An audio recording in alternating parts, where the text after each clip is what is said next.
The year is 1872, and outside the tiny log cabin in the Dakota Territory, the wind is practicing its finest banshee impression. Snowflake after snowflake falls with the meticulous stubbornness of a bureaucrat filing your papers just slightly too slowly. Winter on the frontier wasn't something you survived once. It was something you survived every single day until the sun decided to show up again like an inconsiderate friend who's forgotten your birthday. Again. Inside, things weren't much warmer, but they were significantly more aromatic. You might walk into a pioneer home and be greeted with the nose tickle of smoked pork, wet wool, drying herbs, an unshowered uncle. It was the kind of cozy that came not from design, but from the simple fact that everyone and everything had to stay within about 5 feet of the stove if they intended to live. Now, let's talk about that stove. A cast iron hearth, blackened by years of bacon grease and burned biscuits, was the undisputed heart of the home. It wasn't just where meals were cooked, it was where gloves were toasted, socks occasionally sizzled, and more than one family debate was held in the soothing glow of flickering coals. The fire was fed constantly, with logs split by hand or, if you were particularly unfortunate, by your own small and resentful children. Kids, of course, were never bored, because boredom was a luxury. If you had time to sulk, you had time to churn butter. If you had energy to complain, there was ice needing to be chipped from the water bucket, and heaven help the child who dared to question why socks had holes. That was warmth leaving fast, and the only solution was to stick your foot in the dog's fur while sitting sneakily by the fire. Winter attire was, shall we say, interpretive. There were no brands or stylish layering systems, just whatever wool, flannel, or animal hide one could stitch together and pray wouldn't start to itch until after supper. Mittens were made from old, coats, scarves from unraveling blankets, and underthings. Well, we try not to think about pioneer underthings after dark. Let's just say some were made from flour sacks, some from wishful thinking. Meals in a winter cabin were defined more by what you didn't have than by what you did. The summer harvest, carefully dried, smoked, canned, or salted, was doled out as if it were treasure, because it was. A mid-January pea was basically a gold coin. Beans, salt pork, lard, and hardtack were stashed like squirrels stash acorns, and if you fancied a fresh vegetable, it was usually a suspiciously rubbery onion your aunt had found in the root cellar, the way one might find an old shoe. Still, people found comfort in stoic routines and strange traditions. Some families used heated bricks at the foot of the bed to stay warm at night. Others believed sleeping in your clothes was a legitimate life-saving technique, turning every bedtime into a sort of low-effort cocooning experiment. Quilts weren't just homemade. They were the historical equivalent of a weighted blanket, often made from worn-out dresses, flannel shirts, and the occasional mysterious patch no one remembered sewing. And somehow, amid all this cold, people played. There were parlor games, fiddle tunes, riddles passed down from grandparents with mysterious accents and alarming wisdom about turnips. Bible readings were common, but so were ghost stories. When the wind howled, nothing passed the time better than telling tales of haunted barns, barn-dwelling spectres, and possibly haunted livestock. The long winter night stretched endlessly, but time had its own rhythm, marked by the crackle of logs, the scraping of spoons on porridge bowls, and the quiet sigh of frost crawling across window panes. Pioneers didn't thrive in winter, they endured it. But somewhere in that endurance was a kind of sleepy heroism, blanketed, mittened, with soot on the nose and jam on a biscuit, If these stories helps you drift off, please subscribe to the channel. It would mean the world to me. And before you fully fade into dreamland, I would love to know where you're listening from and what time it is there. Outside, the wind is still busy, but just inside this cabin of memory, there's a firelight glow, a sleepy fiddle tune, and the feeling that even in the coldest times, someone is always stirring the porridge. Before the snow ever arrived, before it drifted like theatre curtains across the prairie skies and packed itself into doorways like a nosy neighbour, the pioneer families had already begun preparing. Because out on the frontier, winter wasn't simply a season. It was a test of character and insulation. The work began when the trees still had their leaves and the squirrels were only just beginning to panic. Long before the first frost whispered across the grass, early settlers started their quiet, exhausting ballet of wood chopping, roof sealing, and an obscene amount of root, vegetable hoarding. Let's begin with firewood. Now, if you think your neighbor with the stack of decorative birch logs has commitment, he would get laughed out of an 1800s Kansas homestead. Pioneers didn't just cut down a few trees and call it good. No. They felled entire sections of forest like they were preparing for a very slow apocalypse. A pioneer rule of thumb was, cut as much wood as you think you'll need, and then cut that much again. Then apologize to your axe and keep cutting. They split logs until their hands were as calloused as leather-bound Bibles, stacking them high against the cabin walls so they'd be within reach when the blizzards came. Because come they would, without warning, and frequently with the attitude of a grumpy mule. And speaking of cabins, oh, the cabins. These weren't the chipper little log homes you see on romantic getaway websites. These were drafty, creaky, sometimes half-finished boxes of survival. To keep warm air in and rude, and breezes out, families stuffed cracks between logs with a homemade mixture called chinking, which could include anything from mud and hay to moss, clay, and whatever small rodents weren't paying attention. Roofs were often sod-covered, which not only insulated, a fancy word for helped it not be completely miserable inside, but occasionally sprouted flowers, giving the illusion of charm atop the reality of freezing soup. Inside these Spartan sanctuaries, life itself was rearranged according to the stove. The cast iron stove, black, squat, and always hungry, was the hearth and heart of the home. Families revolved around it like planets around a very toasty sun. Meals were cooked on it. Clothes were dried beside it. Children were scolded for touching it. And despite all this, only the spot directly in front of it ever felt truly warm, while the rest of the cabin remained a thrilling simulation of the Arctic. At night, when the wind howled like an unpaid opera singer and the walls creaked in complaint, the entire family would often sleep in one bed, not out of misplaced affection, but for warmth. It was communal, it was crowded, and let's not pretend it smelled great, but it beat freezing to the floorboards. Clothing during these long winters was expected to do the heroic work of keeping its occupant alive.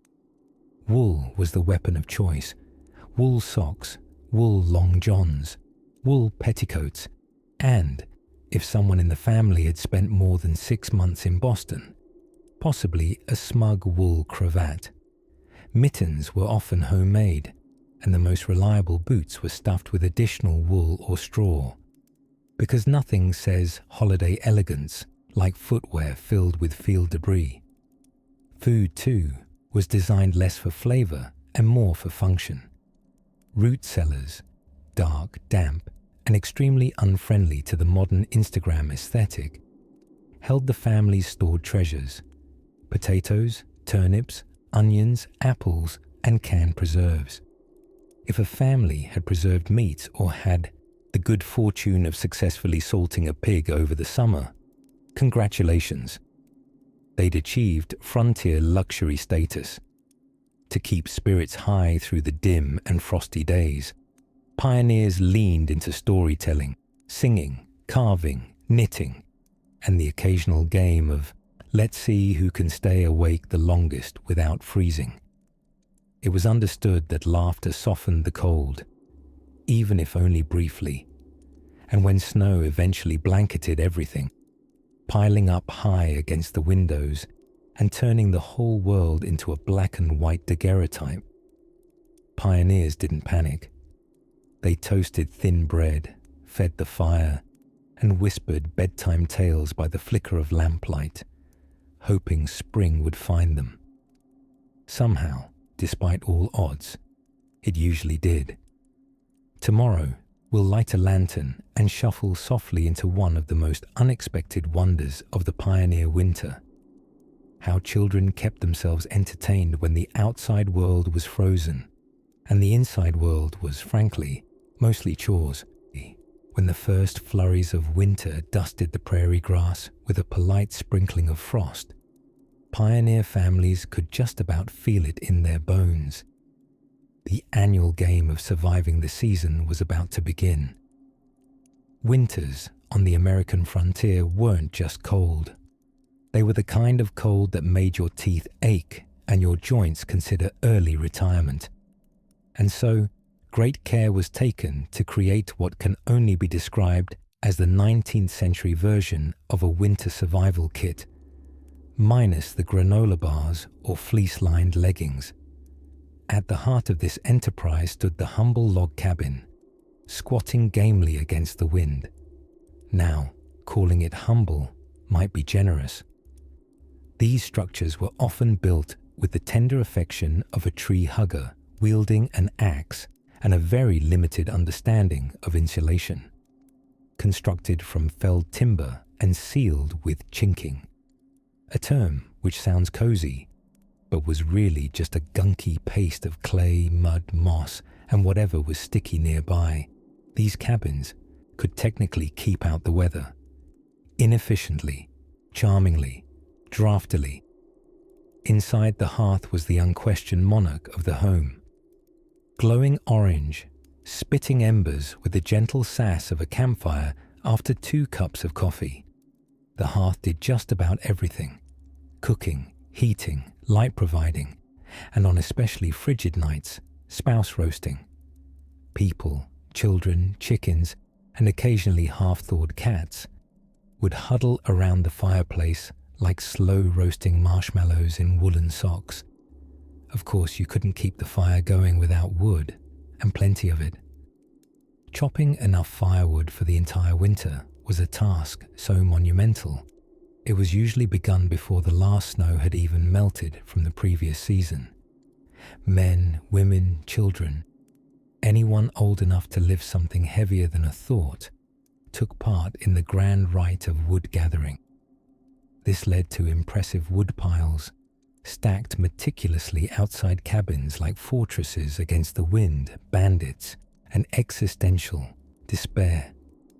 Having spent the warmer months gathering, preserving, curing, drying, salting, pickling, and otherwise assaulting food with every known pre-refrigeration method, families could now draw upon their stores.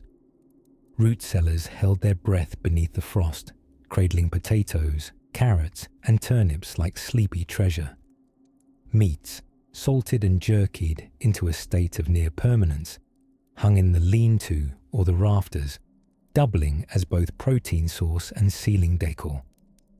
Pioneers weren't above dietary monotony. Day after day, it was stews: potato stew, rabbit stew, cornmeal stew, and, should all else fail, stew of highly optimistic imagination. If something could be boiled, it was. And if it could not be boiled, well, it probably wasn't food. Butter, which had been churned in warmer months as a sort of gritty country workout, was now used sparingly, as were dried berries, hoarded with the careful reverence of edible rubies. To keep spirits up through the long winter haul, families turned to wholesome entertainment, i.e., whatever could be accomplished within 2 feet of the fire and without actual enthusiasm. Storytelling rose to prominence, and everyone had a tale, some true, others generously fictionalized. Grandfather's true story about chasing a bear away from the chickens with a wooden spoon made the rounds every year grow grander, and the spoon grew sturdier. Children would make toys from whatever the woodpile didn't miss. Corn husk dolls, carved animals, and the tragically low excitement button on a string game.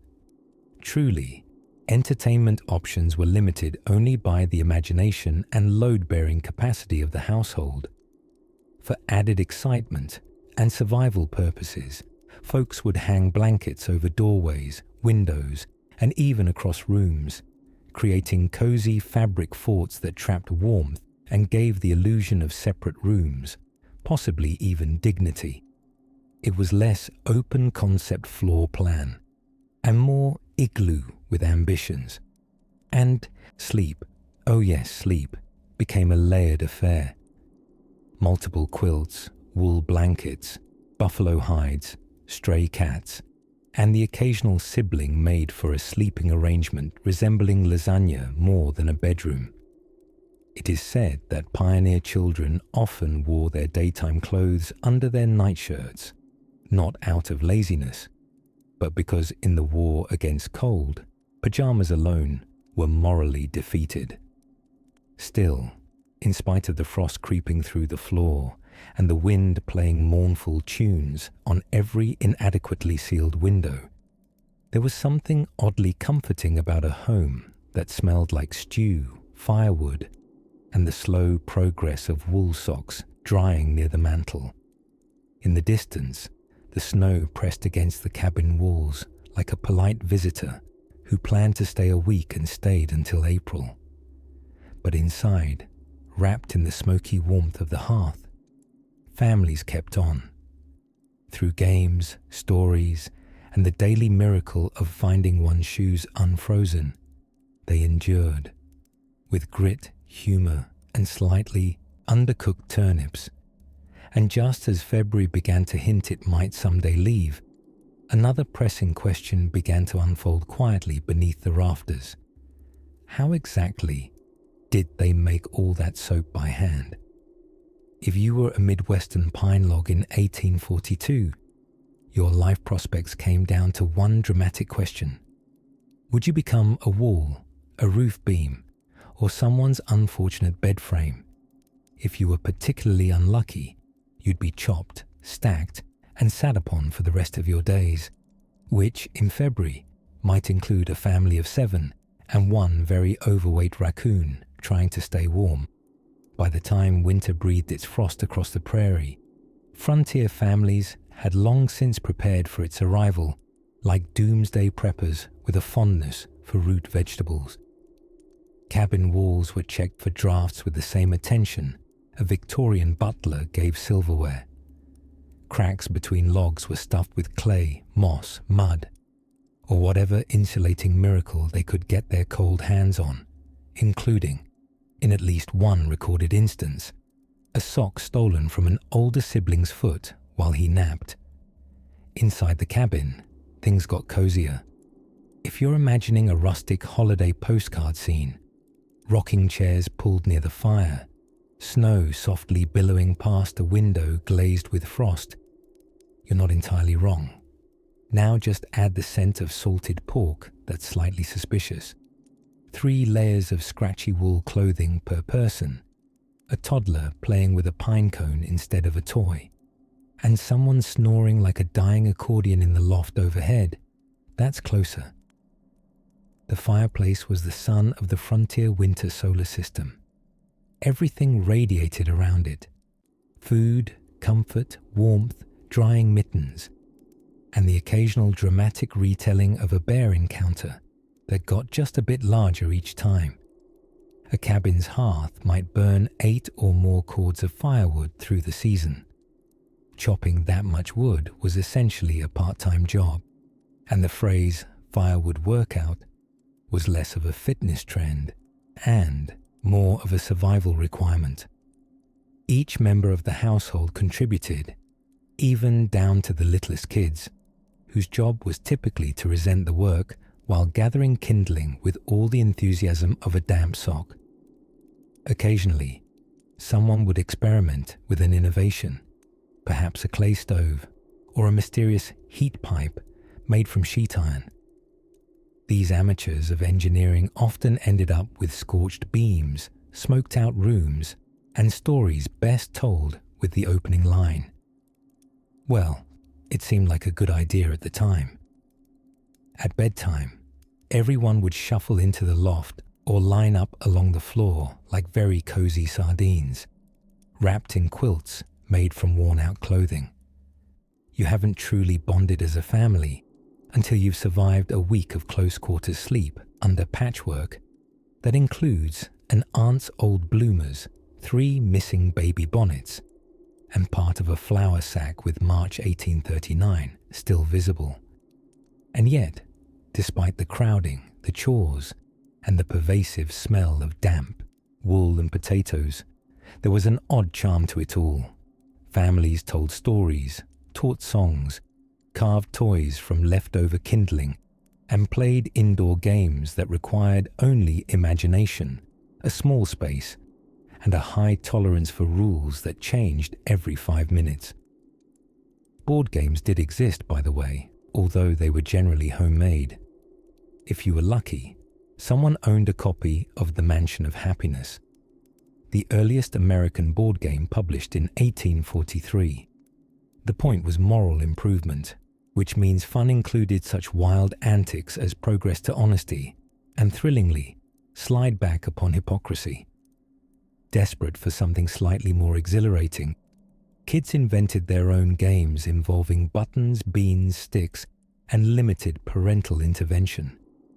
Winter nights were long, stretched out like the hem of a too small nightgown. Without electric lights or TikTok, darkness arrived early and left late. Candles, precious and hand-dipped, were hoarded like gold nuggets. Most families followed the rhythm of the cold, eating dinner not long after dusk and turning in soon after.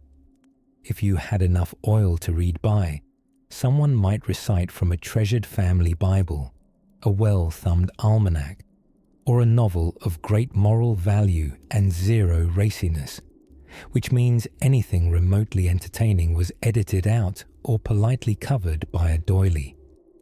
But the hush between the flickering shadows and the slow crackle of the fire had its magic.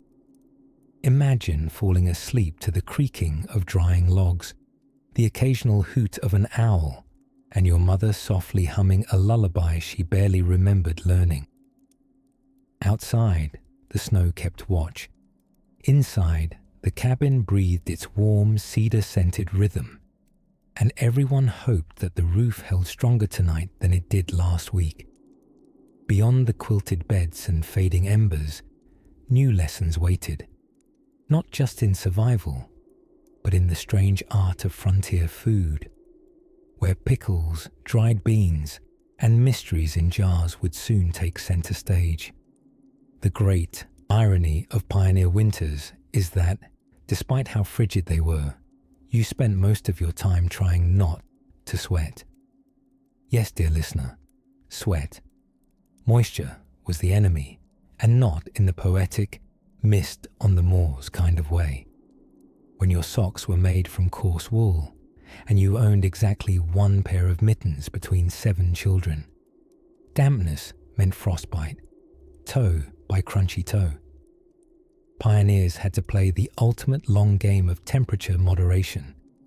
Too much firewood on the hearth and you'd melt into a puddle, only to refreeze by sunrise. Too little, and your chamber pot would be your only reminder of liquid water until April. It was a balancing act more delicate than Aunt Hilda's peach preserves at the county fair. Harder too, since Aunt Hilda's preserves didn't include the risk of death by icicle. Let's take a little peek inside the average frontier home on a January morning. The hearth is crackling, emitting a hopeful reddish glow, though it's more atmospheric than heating. A pot of mush bubbles, importantly, even if it tastes like something between wet newspaper and hot gravel. This was often made from cornmeal or wheat berries, depending on what was least chewed on by the mice. Ma rolls out of the straw-stuffed mattress in her patched nightgown, which was once floral patterned but now mostly ash-brown with hints of soot. She stokes the fire with practiced flair, ideally without setting off a chimney fire, and gets the mush portioned, while the kids emerge like cold, creaky marionettes from under layers of wool blankets, some of which were formerly curtains or petticoats, or, no one dare admit, a quilt Ma made from Pa's old underthings. But truly, this patchwork existence had its charms. Daily warmth was rationed like gold dust, and firewood was currency. Chopping it was a family affair, a symphony of axes, saws, and mild curses muttered into the wind. Children, who today may complain about the Wi-Fi signal, back then carefully measured bundles of kindling, fully understanding that a miscalculation might mean sharing their sleeping space with a frozen sibling come dawn. To conserve warmth, families made bold architectural choices, like building houses with exactly one room, where everyone slept, ate, and argued over whose turn it was to fetch water through a snowstorm. Sleep arrangements resembled a human lasagna. Parents on one level, children above like mid-tier noodles, and babies tucked in at the very top like delicate cheese. These bed pile configurations weren't just for cozy bonding. Rising heat meant littlest ones stayed warmest. The scientific term here is stacking your chill-prone kin like cordwood. Worked like a charm. Now, let's not forget the windows, or rather, the enthusiastic lack of them. Glass was rare and, when available, expensive. So many homes instead featured waxed parchment or nothing at all, depending on how improved the cabin was. A breeze through your ear flap at midnight reminded you that fresh air and regrets are both plentiful on the plains. But there was genius in these small adaptations.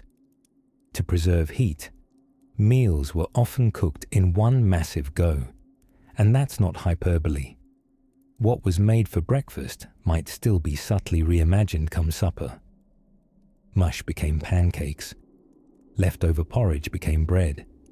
Even lard was creatively repurposed, used for baking one day and pomade the next. Nothing went to waste.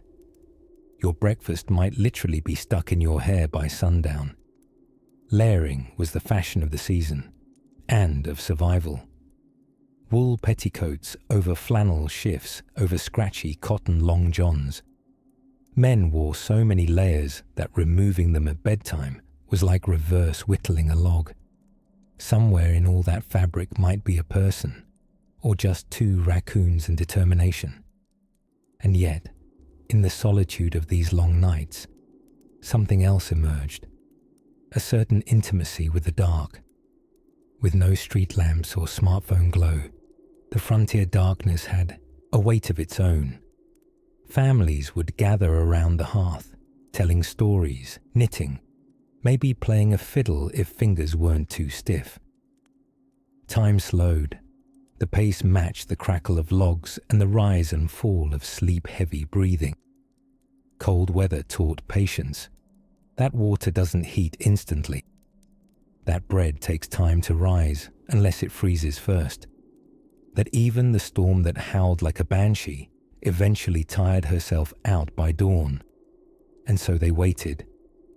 And while they waited, they stayed warm not just with kindling, but closeness. Layers of wool, of family, of hope stitched into every tattered sleeve. And just as the last ember settles into its ashen nest, we'll pull our own quilt a little tighter and drift toward another secret tucked beneath the snow. Tomorrow, we'll step out into the wilderness itself. by the slim silver light of a prairie moon, the log cabin stood like a square-shaped hope in the snow. The wind howled across the plains like a hungry ghost who'd lost its mittens. But inside that stout little home of hand-hewn pine, there was a different atmosphere altogether. Now, let us wander gently into the room, careful not to wake the baby, who is wrapped in 2 rabbit pelts and the last good square of flannel anyone had the heart to tear from an old dress. The air smells of wood smoke, stewed apples, and whatever recently got too close to the hearth and crisped at the edges. Probably someone's sock, again. Keeping warm on the winter frontier wasn't just a necessity.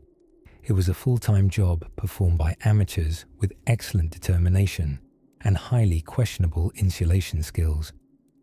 Early cabins, for example, were often built with gaps between the logs wide enough to welcome 2 fingers and a draft with ambitions. To combat this, settlers invented a technique both genius and ridiculous: chinking. Chinking was the noble art of shoving anything remotely mushable into the cracks of the walls, creating a seal that was, well, at least better than doing nothing. They used mud, moss, clay, straw, bits of cloth, pine pitch, and occasionally, if you were really desperate, the last page of a German almanac you couldn't read anyway. The mixture dried into a crumbly paste that flaked off every time the house shivered in the wind, which was roughly constantly. But even with the gap stopped up and enough smoke in the air to cure a ham into retirement, staying warm inside wasn't assured. The stove or fireplace had to be fed with firewood like a dragon with dietary restrictions. One calculated eating pattern suggested a frontier family burned up to 40 cords of wood each winter. That's 5,120 cubic feet of tree per season. Or, to put it another way, enough logs to recreate the ark and still have enough left over to keep it toasty. So before winter really set in, every able-bodied person joined in the harvest of heat. Axes swung, hands blistered, and even the family cow likely gave judgmental glances as enormous wood piles were stacked like uneven fortresses beside the home. Some settlers whimsically named their winter wood piles Matkindlington or Splinter Hill, though, sadly, no frontier historian thought to make a list.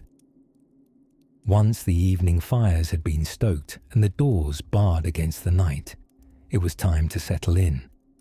The warmest place in the cabin was, of course, near the stove. The second warmest was wrapped in Grandma's quilt, which, statistically, was made from 19 different shirts, 2 baby bonnets, and 1 mysterious square labelled simply Uncle Cletus, 1842. Layering clothing was critical. Fashion on the frontier was practical first, dowdy second, and flammable third. Wool was prized, cotton was gentle, and anything with fur was greeted like an aristocratic cousin who, against all odds, knew how to make tea. People wore nightcaps, wristlets, leggings, and sometimes all 3 pairs of socks at once, the inner pair for warmth, and the outer 2 to shame any cold that dared to linger. And when all else failed, people snuggled, not romantically, mind you, simply as an act of mutual survival. Families often shared 1 bed, sometimes 2 beds if they were lucky, and children would be packed together like slightly grumbly sardines. One historic diary describes siblings lining up like fence planks in a gust, with the baby in the middle and toes all directed toward the coals. It was warm. It was uncomfortable. It was, more than anything, home. The night rolled forward gradually, like a sleigh through deep snow, and if the fire began to die down, someone, usually the one young enough to pretend he hadn't fallen asleep, was required to poke at it and maybe add another log. Most frontier cabins had a stack of ready wood by the hearth just for this purpose, and perhaps an older sibling with a suspiciously convenient snore who never once took a turn. Some folks swore by warming pans, flat metal trays filled with coals and slipped under the covers before bed. Others simply trusted the layers of feather ticking wool blankets and the sheer primal willpower not to freeze. And yet, despite the cold, the discomfort, and the ever-present risk of waking up next to a sibling who had kicked the covers off in their sleep, there was a profound sense of togetherness. Winter on the frontier was not endured alone. It was lived in tight-knit community style, whether by blood or necessity. And as the coals glow soft in the belly of the stove and the wind tucks itself deeper beneath the cabin's eaves, we begin to understand why the warmth wasn't in the fire alone, but in the company of those huddled near it. Let's gently close the cabin door behind us now and step into the subtle magic of what came next, when winter's cold gave rise to long evenings of stories by the fire, somewhere between the clatter of icy wind against wooden walls and the creak of a stovepipe elbow groaning beneath a snow-laden roof. Something quietly miraculous stirred in the heart of a pioneer home. Creativity. When the days grew short and the cows developed a 1,000-yard stare, frontier families turned their attention inward, not just to survive the cold, but to outwit it. And sometimes that meant outwitting each other too. In these long weeks of wintry confinement, a certain kind of frontier theatre unfolded, equal parts ingenuity and mischief, carefully tucked between chores. There were, naturally, the serious efforts at practicality, patching breeches by candlelight, boiling lard into soap while the windows hoarded frost like secrets. But alongside the solemn tasks of survival, there was also play. Not the kind with electronics, or even string. You'd be lucky if your toys didn't freeze to the floor, but something softer, slower, and yes, somehow sillier. Imagine it. Pa stuck sock-footed in his rocking chair, trying to carve a comb out of a broken broom handle while explaining, for the 8th time, that as soon as spring came, he was absolutely going to rebuild the outhouse door. Ma, straw bonnet traded for a kerchief, darning a family's worth of socks and occasionally muttering to herself about the ghost mouse that stole wool from the basket. It was actually the baby, helpfully stuffing tufts of wool into the stovepipe again. With time in surplus and resources scarce, families had to get inventive. The children, for their part, became walking examples of fashion by way of necessity. Clothing was layered like an onion with anxiety issues. Breeches too short were augmented with mismatched socks pulled clear up to the knees. A bonnet might once have been a flour sack that had a second chance at glory. And mittens. Pioneers loved mittens so much, they often just kept knitting. Sleeves extended all the way to your fingertips until it was less of a mitten and more of a woolen sock with ambition. And we must not overlook the pinnacle of pioneer domestic engineering, the rag rug. Made from old shirts, old drawers, old curtains, it was quite literally a quilted archive of everyone's business. Want to remember the time Uncle Ernie tried to wrestle a goose? There's a section made from his flannel shirt. Did little Clara outgrow her bloomers again? Right there, woven between 2 winter coats. Rag rugs were history books you could step on, and in the cold months, every footstep whispered gossip. Evenings were a blend of quiet tasks and unquiet children. Those warm, flickering hours turned the main room into a stage where legends were recited, some of truth, others of Pa's mysterious pack of wolves. Story which conveniently changed each winter based on how willing the children were to eat their pickled cabbage. Grandmother, if present, might take up her spinning wheel. conjuring thread like a human snowstorm, punctuating silence with the clack-zer-clack of spindle to fibre. Games were often made up on the spot.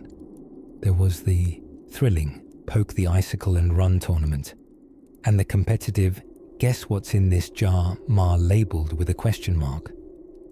Paper was a luxury, though sometimes saved for vital records, such as when Carl tried to draw a bear he'd definitely seen out the window. It looked more like a turnip, but still earned a place on the wall next to church hymn lyrics and the weekly weather forecast, scratched into the frost with a finger, permanent until the stove warmed up. On particularly ambitious nights, someone might fetch the fiddle. Heaven help you if it was Uncle Ned. The last time he'd played, the cat mistook it for a dying animal and attacked. But when the music was good, it had magic. Feet thumped the floors, snow trembled off the rafters outside, and for a few twirling moments, the bitter cold seemed 1,000 miles away. Yet all this warmth, woven from mismatched socks, carved spoons, and folktales on repeat, was built atop something timeless. The understanding that winter was a season to be waited out, not warred against. And while the winds may drum their icy fingers impatiently at the shutters, inside the firelight flickered on wool-clad knees and dozy heads, and the hearth held fast. Somewhere past the midnight tick of an old wooden clock, with candles guttering and frost tracing lacework on every pane, those homes slipped into sleep. A sock would fall, a story unfinished, and the embers, still glowing, waited silently for morning. And in the whispering dark of the next chapter, we'll journey into the snow-covered rituals of pioneer breakfasts, where cornmeal meets crisis and flapjacks flirt with folklore. As the first breath of December crept down the chimneys and slipped under the doors of frontier cabins, a quiet transformation took place inside. You see, in a world without thermostats, double glazing, or, heavens forbid, electric blankets, the pioneers had to rely on more natural heating systems, namely friction, fire, and layers upon layers of wool, until they resembled walking quilts. Each homestead had its own weapon of choice against the icy siege of winter. The heart of it all, quite literally, was the fireplace, and not your pleasant little gaslit imitation with decorative logs. No, these were wide, soot-blackened moors large enough to roast an ox, or at least heat up a week's worth of squirrel stew while drying out Grandpa's socks on a stick beside it. There was an art to running a frontier fireplace. Too much smoke and the cabin turned into the world's saddest sauna. Too much wood at once and you were hosting a roaring inferno with the unholy danger of burning down your own insulation. Responsible firekeeping became a fine-tuned skill, passed down like a family heirloom, alongside the cast iron pots and the really good whittling knife. But even the best fire couldn't quite reach the far corners of a drafty log enclosure. So pioneer families turned to insulation, their way. Now, forget fiberglass or foamy pink stuff. The insulation of choice for discerning 19th century homesteaders included such high-tech materials as mud, moss, newspaper, and, on particularly desperate nights, old socks, strategically shoved into wall cracks with the earnestness of someone trying to bribe the wind to stay out. Bedding, too, took on the weight of survival. Quilts were not merely decorations, they were feats of engineering, typically involving battalions of hand-sewn scraps layered together into a kind of domestic armor. Many families made their own quilts from salvaged fabric, scraps from worn-out trousers, flour sacks, and every shirt button that ever dreamed of retirement. You didn't sleep under a quilt so much as you hibernated beneath it, emerging in spring with a small, triumphant yawn. And when it came to sleep, The pioneers discovered the efficiency of the buddy system pretty quickly. Family members often piled into a single bed to share warmth, not necessarily out of affection, though surely that helped, but because sleeping solo was an excellent way to wake up as the world's first human icicle. Children were stacked like sleepy firewood, and parents often nestled in spoon-like formation, radiating warmth and presumably the occasional snore.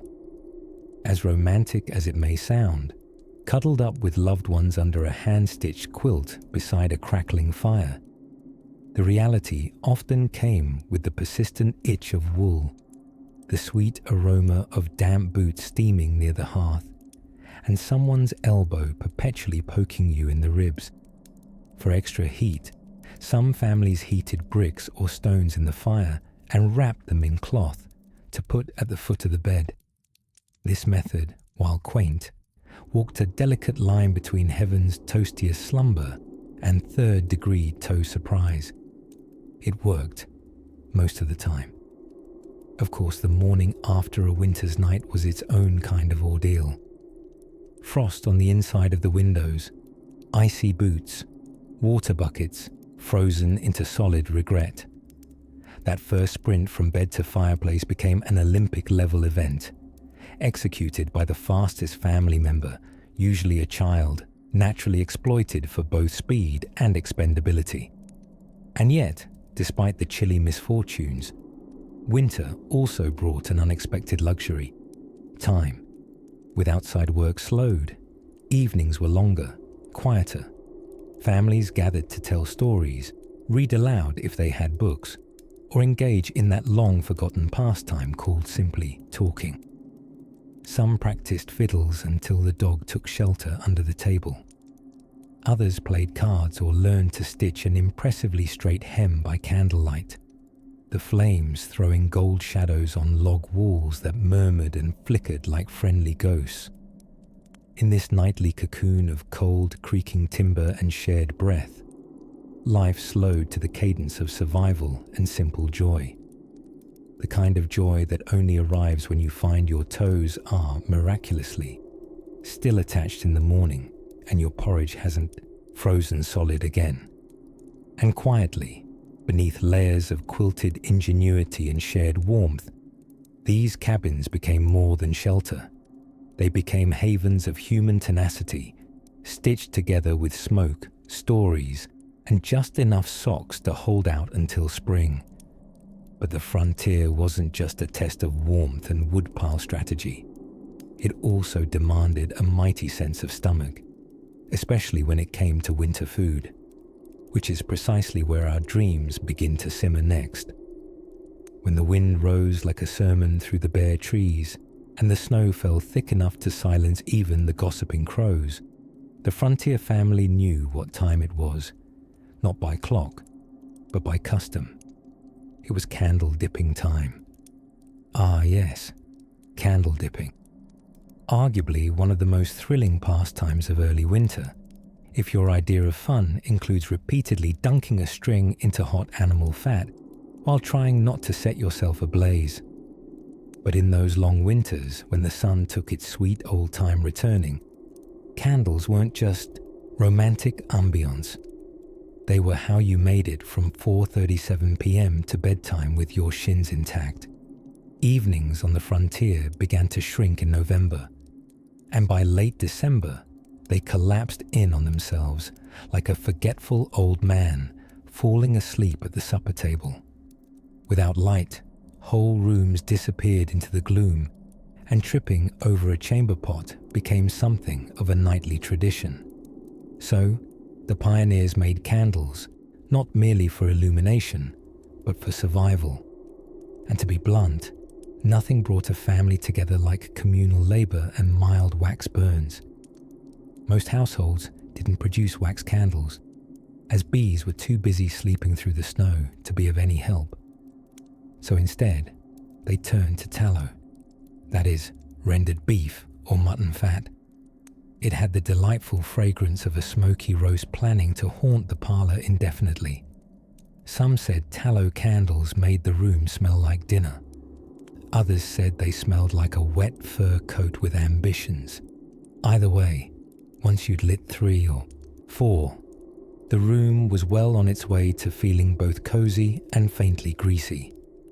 The process was simple, in the way that simple things are often unbelievably tedious.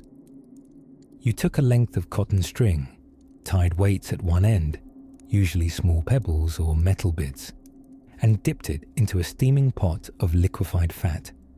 Then you lifted it, let it cool, repeated, again, and again, and again, every 5 minutes, until the thing looked more like a candle and less like an underfed spaghetti noodle. In some households, the children were roped into the mission, often literally, if they were small enough to be leashed near the hearth. The older ones took a kind of pride in their symmetrical wax creations, while the younger participants mostly carved finger-sized nubbins that burned for approximately 7 seconds. The candle-dipping ritual was often a group affair, with everyone gathering around the warm fire and the pungent pot. Laughter mixed with the thick scent of beef fat, mothers humming, fathers pretending to have relevant advice about wick handling. It was cozy chaos, with occasional singed locks, and once, in one Vermont family's diary, a very surprised chicken. But lighting a room wasn't only about practicality. In the depths of winter, light was a kind of defiance, against the gloom, against isolation, against January itself, which always arrived with the energy of a cold, wet sock. Every family rationed their candles carefully. The longer days of summer could be wastefully spent in sunlight, but winter demanded thrift and strategy. The good candles, the smooth, slow burners, were kept for reading aloud or visits from neighbors brave enough to trek through the drifts. Less reliable candles, lopsided or quick to sputter, were reserved for late-night trips to the outhouse. After all, if one had to fumble with both a privy and a windstorm, why waste a premium illuminant? Some families got creative. They placed mirrors or reflective tin behind candles to bounce the dim light back across the room. Strategic lighting placement turned one candle into 2. Pioneer optics, if you will. Others built lantern boxes with holes punched in tin, forming charming patterns while amplifying the flicker. It was mood lighting for the mid-19th century, equal parts function and frontier flair. And then, of course, there were the accidents. One winter, in 1832, a boy in Pennsylvania allegedly set his scarf on fire trying to relight his candle from the stove. It was said he escaped with eyebrows largely intact, and by spring, the family had a firm policy of scarf removal before candle interactions. Lessons were learned, except by the dog, who still tried to chase shadows cast by dancing flames. Candlelight meant more than just visibility. It meant warmth, imagination, storytelling, and just a little grip on sanity when the dark crept in before supper. It danced on the log walls, turned simple faces into flickering portraits, and filled corners with mystery. By candlelight, the modest cabin became a theatre, a chapel, a warm fortress against the howling winter wind. So next time you light a candle, consider the string-dunking ancestors who dipped, cooled, and dipped again, with hope, soot, and just a bit of wax in their hair. Now, speaking of warmth and invention, let's step softly into the story of how quilts weren't just blankets, but masterpieces stitched together by cold fingers and clever minds. As December crept across the prairies, weaving frost on windows and draping the world in cold hush, one thing became increasingly clear to prairie pioneers. Without proper food preservation, winter was less Little House and more very hungry games. Like squirrels with diplomas in domestic science, families began their preparation months in advance, frequently invoking the sacred pioneer motto, "If it moves, preserve it. If it grows, jar it. If it smells funny, maybe salt it and hope for the best." Preserving food wasn't simply a matter of convenience. It was survival disguised as a science experiment. The frontier grocery didn't deliver, and once the snow started piling up, there was no casual stroll to a trading post. Not unless you fancied navigating waist-deep snow drifts with a sack of beans on your back and intimidation in your eyes. Drying food was one of the oldest and most trusted methods. You could find strings of sliced apples dancing from the ceiling beams like edible holiday ornaments. Beans were draped like decorations along the rafters, crackling in the dry house air. A clever pioneer woman, or man, could turn an entire summer garden into what can only be described as shriveled artwork. The flavor survived, the visual appeal did not. Salting was essential too.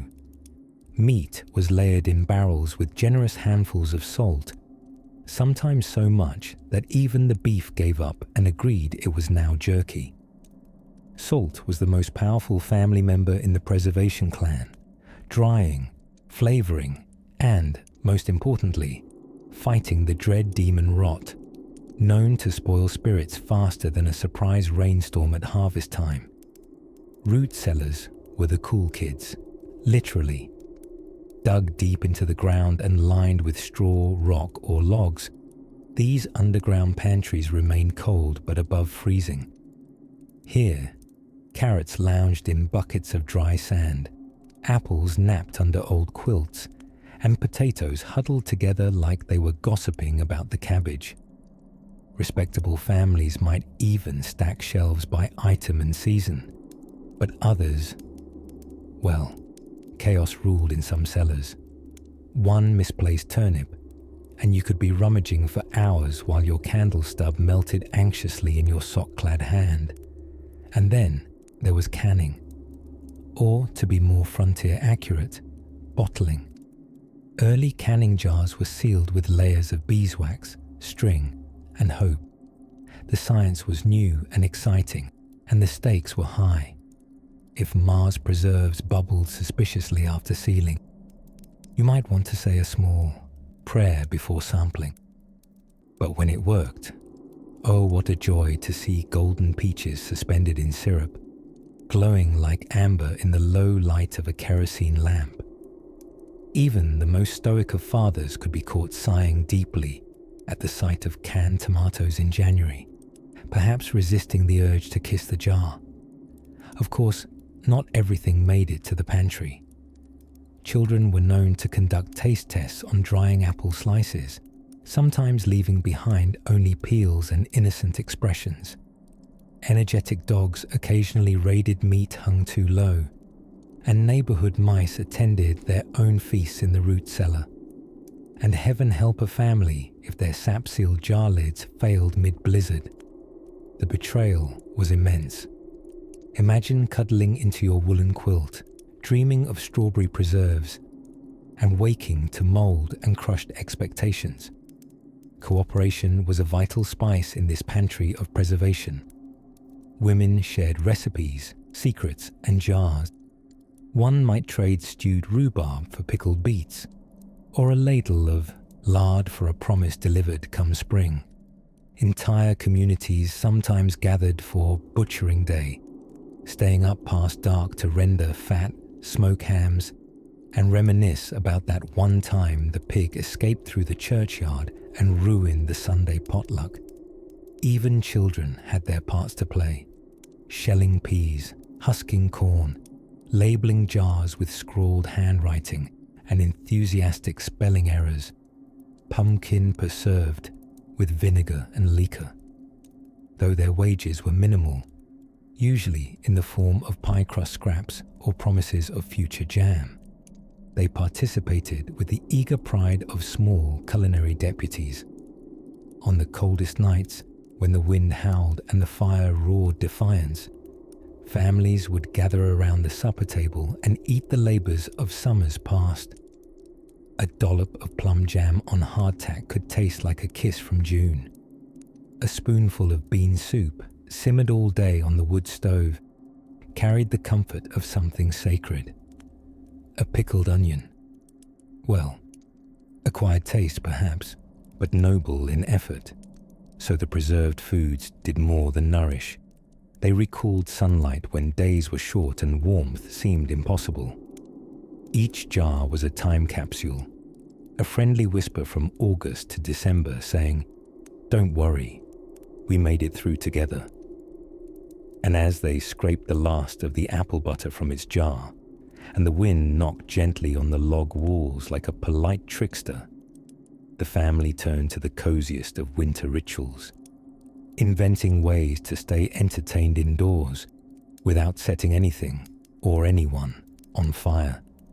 Contrary to popular belief, surviving a prairie winter wasn't all dramatic frostbite rescues and blizzards howling at the door, though to be fair, those absolutely did happen. But on most days, especially the midwinter days where time seemed to forget how to move forward, life inside a pioneer cabin could be remarkably uneventful, which was both a blessing and a very specific sort of cabin fever curse. Let's step inside, shall we? Gently now. Mind your head. The ceiling's low, and watch out for that drying rack of socks overhead. It's less decorative and more critical infrastructure. Wet wool over the fire kept the family's toes from experiencing the mysteries of frostbite too intimately. The heart of the home was, quite literally, the fireplace. If it went out, so did your chances of getting through the night comfortably, or with all your digits intact. It had to be fed constantly. A greedy, sooty beast with an endless appetite for firewood. This made the pre-winter ritual of wood stacking arguably more sacred than any actual holiday. A well-stacked woodshed was a pioneer's idea of luxury. It whispered to them late at night, "You may not have windows that close properly, but by thunder, you have heat." Of course, gathering that much wood wasn't just a one-time occurrence. It was an ongoing project involving axes, mittens that were perpetually damp, and sleds dragged through snowdrifts that thought your knees were a personal insult. Everyone pitched in. Even the smallest children helped with kindling, each stick triumphantly toted in as if it were a golden nugget of civilization. With the fire burning, next came the day's quiet rituals. In summer, life on the frontier was full of motion. Planting, harvesting, chasing down rogue cows with attitudes. But in winter, the motion slowed. Tasks turned inwards. Quilting, mending, thread spinning, boot patching. If it could be stitched, thumped, whittled or brewed indoors, it became gold. Storytelling became the family's favorite evening pastime. After supper, usually a pleasant repetition of cornmeal this or salted that, families would sit close by the fire, bundled in shawls and grandfather's long johns, and tell tales. Sometimes they were family histories, sometimes Bible stories, and sometimes, if the tellers were feeling bold and the wind outside had a particularly eerie whistle to it, ghost stories. Frontier ghosts, it should be noted, were known to complain about drafty windows just as much as the living. Books, when they could be found, were treasured as if they were bars of chocolate or functioning plumbing. A well-read almanac could compete with Shakespeare when options were thin, and the arrival of a new book, brought perhaps weeks late via a frostbitten postman on snowshoes, was the 1800s equivalent of a Netflix drop. Board games weren't much of a thing yet, but small games like Button Button Who's Got the Button or Hide the Thimble filled the time, especially when frost crept up the inside of the windows like some bored poltergeist looking for amusement. Sleep itself became an art. Beds were piled high with quilts, homemade, patched, and layered like geological strata. Grandmother's wedding quilt, cousin Elsie's jumbled tangle of colours, an old shawl that smelled vaguely of peppermint and perseverance. Everyone slept in shifts, sometimes in rotations, occasionally all in one room, if it was too cold elsewhere. If you were lucky enough to have a bed near the fire, you were also unlucky enough to spend half the night rotating your body like a roast chicken, so you warmed evenly. Nightwear was not chic, but deeply effective.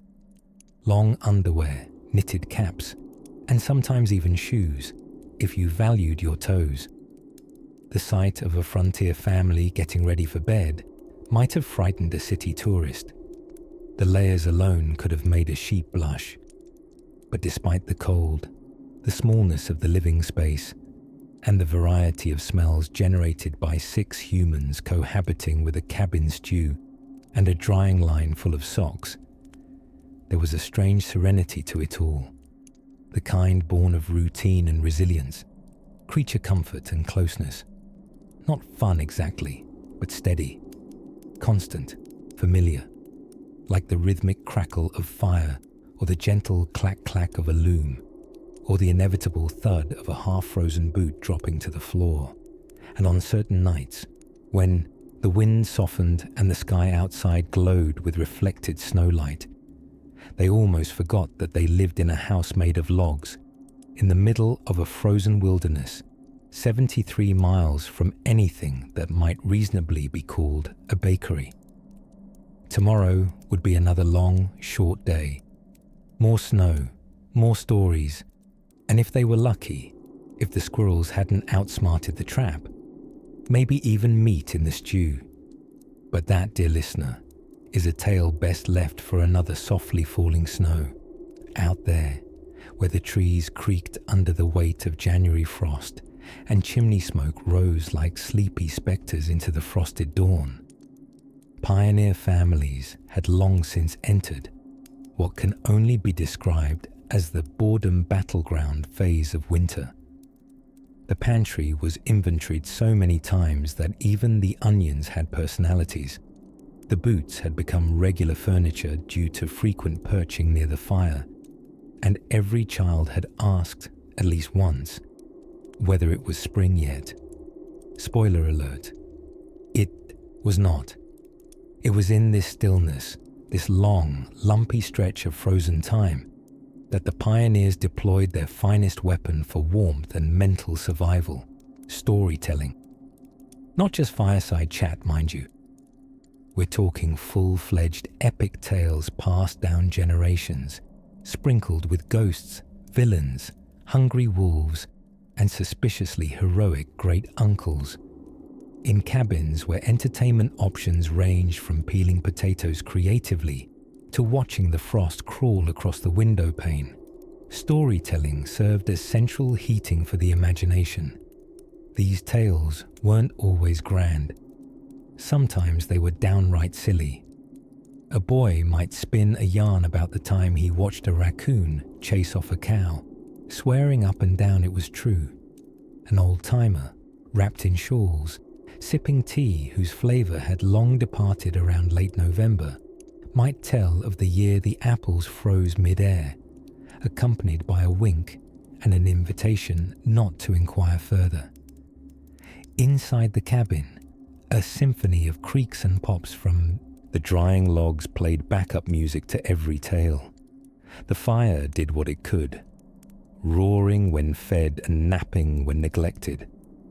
Smoky shadows danced along timbered walls, making each tale feel just a little more alive, even downright dramatic when accompanied by thunderous yawns from the family dog. Of course, no storytelling moment was truly complete without the ritual of patching or mending. Part survival skill, part fidget therapy, sewing was the unofficial pastime of winter evenings. Pioneers could darn socks like poets write sonnets, carefully, with quiet pride, and often while recounting how Aunt Tilda once sewed a button so tightly that the shirt ripped before the thread did.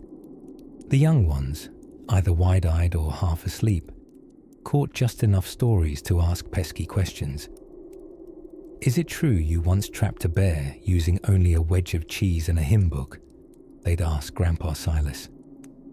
To which he'd narrow his eyes dramatically, take an ominous sip of tea, and say, possibly.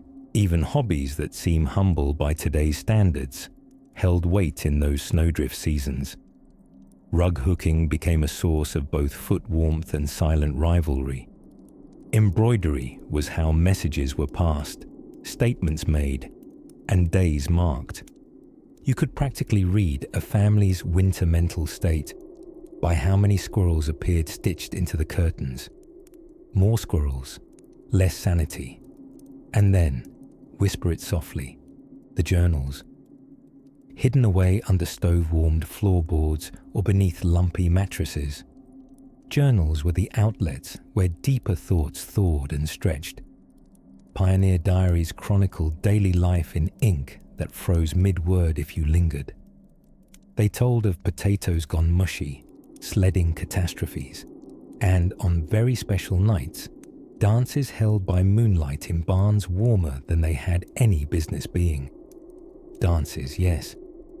When weather permitted, meaning no blizzard snarled outside like an offended dragon. Families might bundle up in so many layers they resembled laundry piles and trek over snow-crusted fields to a neighbor's barn. There, by lantern light and fiddle, boots would stomp, skirts would twirl, and for just a few hours it would feel like spring might exist again someday. This, of course, required getting back home before frostbite set in, or the cows decided to redecorate your unattended kitchen. Not every home ventured far to tell a story or dance a jig. For many, keeping the hearth alive was task enough. Just making it through a storm where snow climbed up windows like curious ghosts was an accomplishment worthy of a ballad, or at the very least, a nice nap. So much of the frontier winter passed not in grand exploits, but in 100 tiny triumphs. A firewood stack that lasted through a blizzard, a batch of biscuits that didn't taste like soap, a laugh that lasted too long because it was easier than crying. These small victories strung together like beads on a thread kept spirits from fraying when even the sun seemed too lazy to show up for work. Tomorrow promised more snow, more soup, and perhaps a new chapter in Grandpa's increasingly improbable tales. But tonight, the hour was late. The wind had softened, and someone had just refilled the wood box. A quiet, loving gesture, warmer than any quilt. And somewhere beyond the frosted glass, beneath a lavender sky, the story carried on. By the time deep winter settled its snowy sigh over the frontier, you could practically hear the homesteads creak as families huddled closer to their stoves and each other. Outside, the world was hushed under a thick blanket of snow, the wind swirling like it was auditioning for a ghost story. Inside, however, another kind of performance was underway. One part survival, one part slow-motion domestic comedy. One particularly underrated hero of the frontier winter was the humble featherbed. If you ever wondered what it feels like to sleep inside a baked potato, a properly fluffed and well-worn featherbed was the prairie version. These sleeping arrangements weren't just bedding.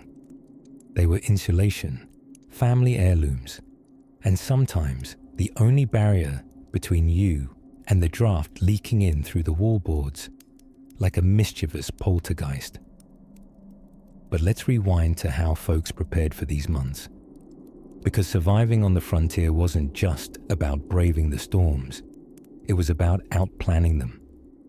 That began long before the first snowflake fell, with frantic chopping of firewood, canning anything that grew or stood still long enough, and stuffing any unknitted wool under beds, in cracks, or quite possibly into family members themselves. One child per blanket, if you were lucky. Otherwise, you simply stitched two together and called it democracy. The fireplace, dear listener, was the undisputed monarch of the household. Usually built out of stone or brick, it doubled as furnace, stove, and social hub. If anyone in the house wanted to be warm, they gravitated toward it like sleepy moths. It wasn't rare for people to sleep practically on top of the hearthstones. In fact, many family stories include Great Uncle Silas or Cousin Martha waking up with one eyebrow singed, or steam rising suspiciously from a woolen nightcap left too close to a hot ember. Of course, heating the home was a logistical ballet. Firewood had to be carried in daily, often several times a day, lest the heart of the home go out. And chopped wood had to be stacked just right. Airflow was everything. A poorly stacked woodpile could turn into a soggy ice sculpture overnight. Frontier wisdom claimed that wood warms you 3 times. First, when you chop it, again when you stack it, and finally, when you burn it. This proverb also conveniently ignored the 4th time. When you go outside in a blizzard to retrieve more after someone, probably Pa, underestimated how long the fire would last through December 6th. Let us not forget the layers. People wore more layers than a 7-tier wedding cake. A typical winter ensemble wasn't so much dressed as encased. Wool was the textile of choice. Scarves, shawls, socks, mittens, nightcaps, and, if you were fancy, long woolen underwear that made you question whether modesty or chafing was the bigger threat. By bedtime, slipping between the flannel sheets, if you had them, was like worming your way into a wool-lined submarine, and emerging was a negotiation no one wanted to start until a kettle whistled. Frontier children, especially, became ad hoc heating devices. Younger ones were routinely tucked in beside older siblings who grudgingly accepted their fate as human bed warmers. And as for the cook stove, it wasn't just for biscuits. A warmed brick wrapped in cloth might be slipped into bed ahead of you so that your toes didn't cry when you arrived.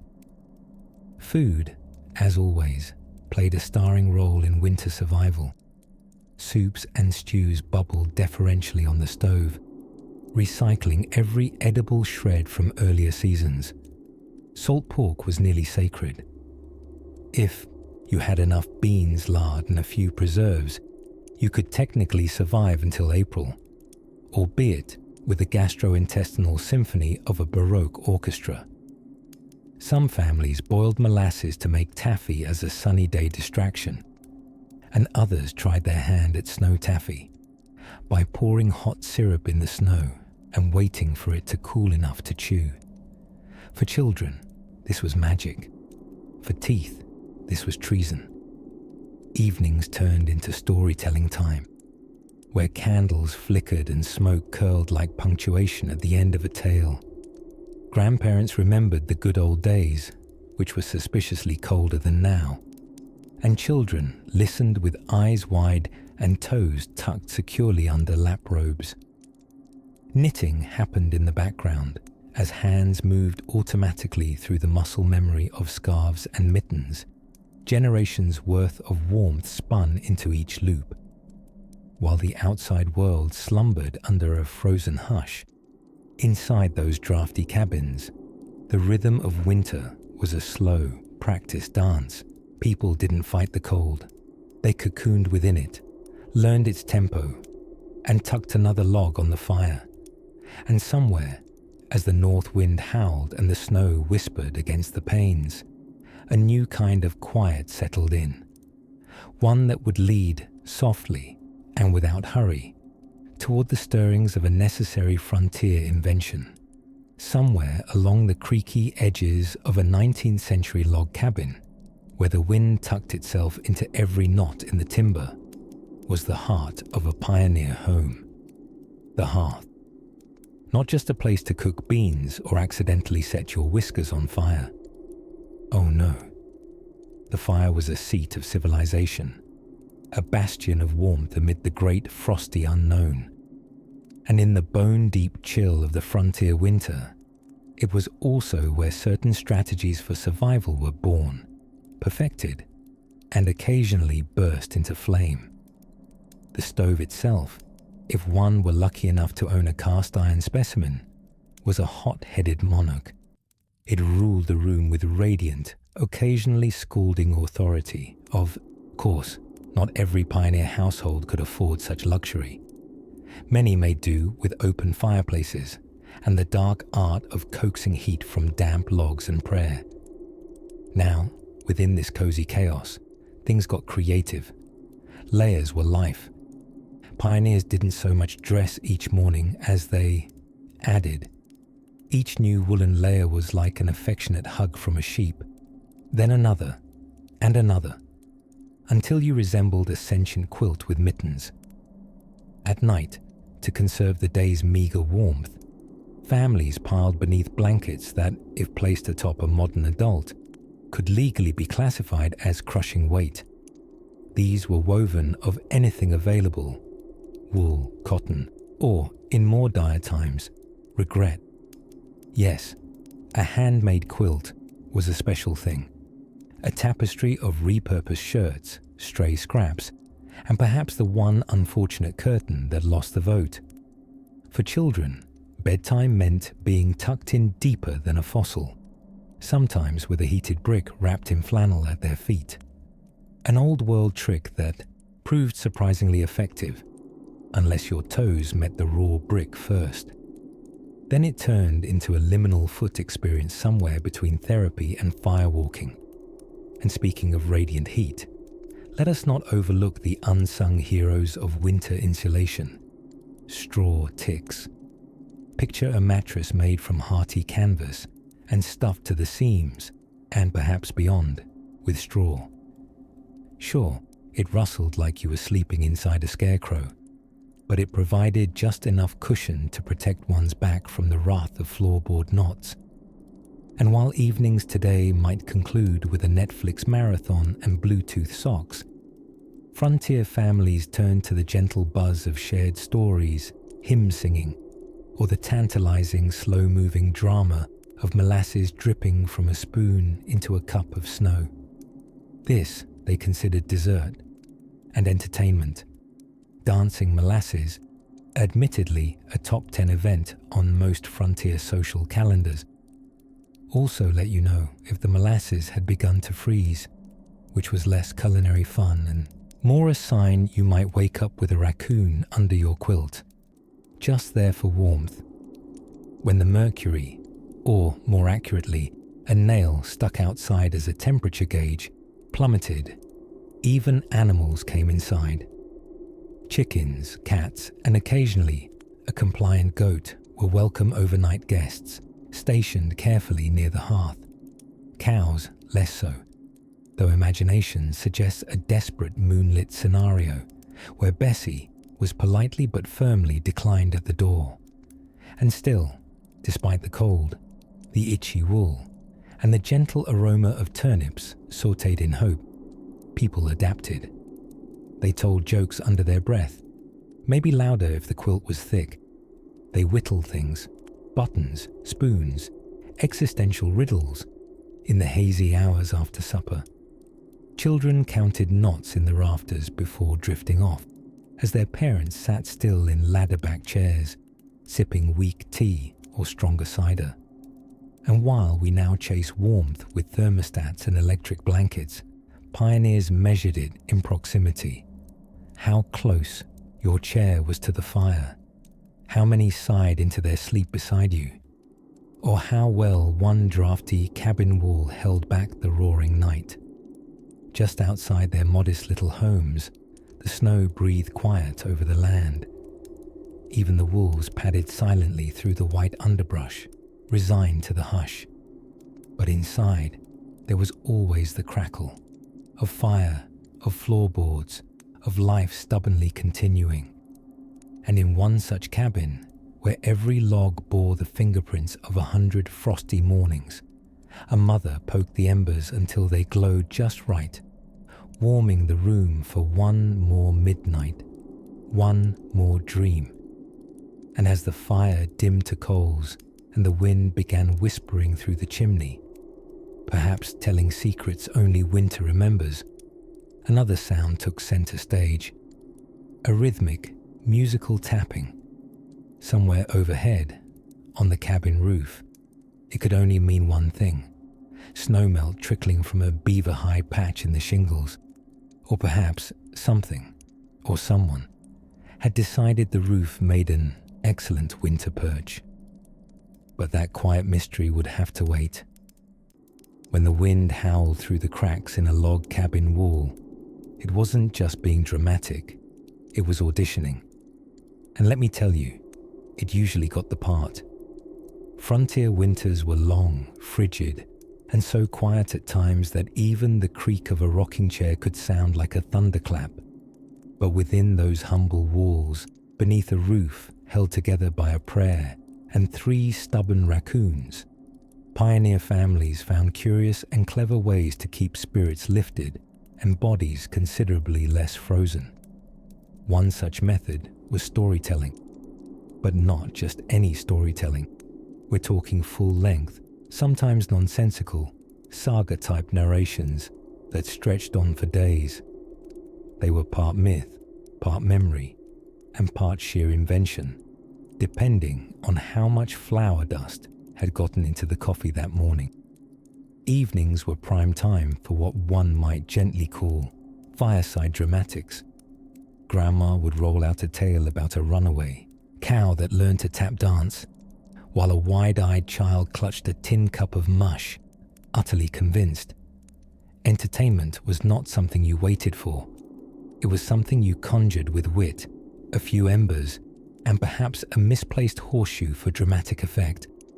Of course, cooperating with one's family in a single-room cabin all winter required diplomacy on the level of a small nation. Privacy was a theoretical concept, much like spring or indoor plumbing.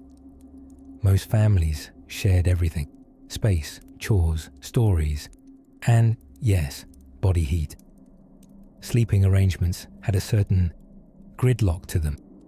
A large bed, stuffed with straw, was often shared by parents, children, and occasionally a confused chicken who mistook the quilt for hay.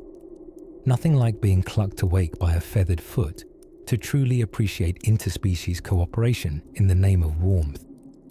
Clothing became something of a second skeleton in winter. Layers upon layers were worn, not removed, for days or even weeks at a time. Wool was king, and if not wool, something only marginally less itchy.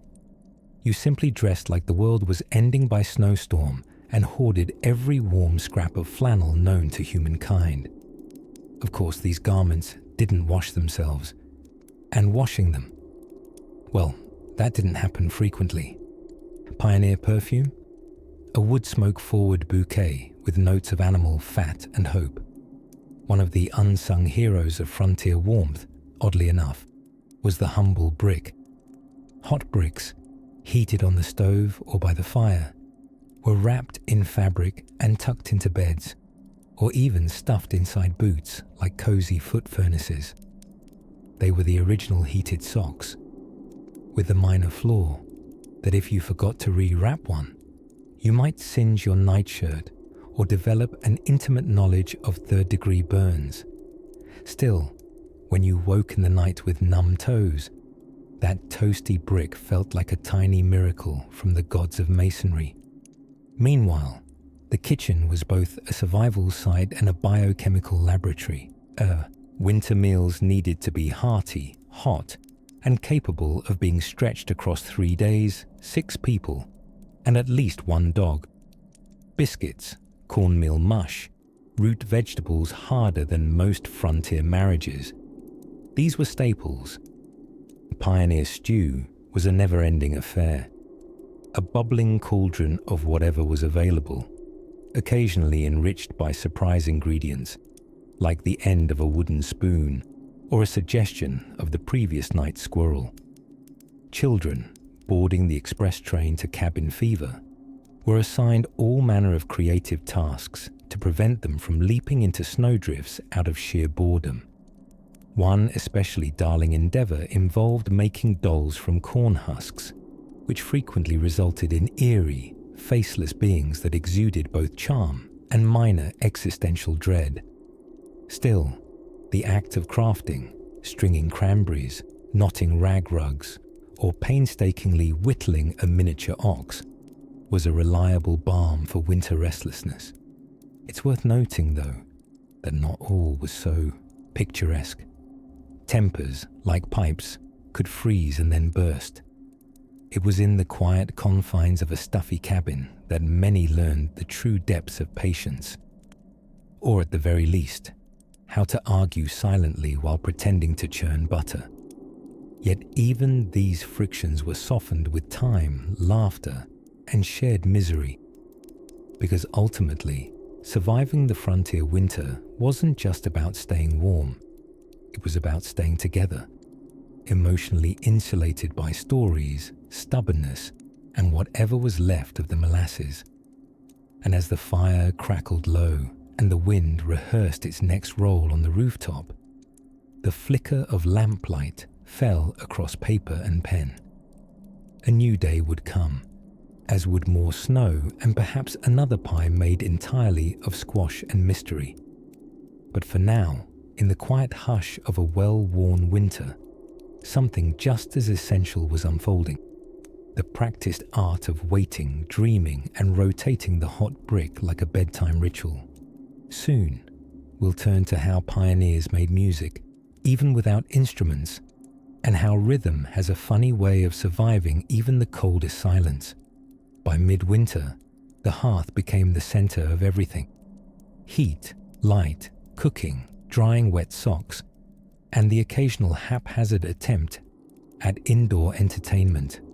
For frontier families, a flame well fed was hope well kept. The flames danced like little orange acrobats, leaping and bowing across logs gathered back in the crisp ache of autumn.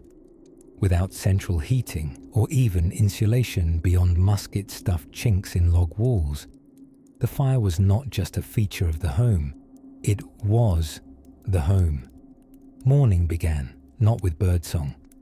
Most birds had wisely skedaddled south, but with the bone-rattling cough of someone attempting to relight embers under a dozen inches of ash. If you ever doubted that matches were an invention worth celebrating, imagine starting fire after fire with only steel, flint, and some decidedly moody kindling. Sparks were coy creatures, you see. They flirted with dryness, but often preferred the safety of nowhere. Children were dispatched as honorary log runners. Lucky ones gathered tiny twigs for kindling. The unlucky ones fetched full wood from the snowy yard and returned dragging sleds heavy as oxen dreams and muttering small, historic complaints. Everyone kept an eye, often literally riveted, on the fuel pile.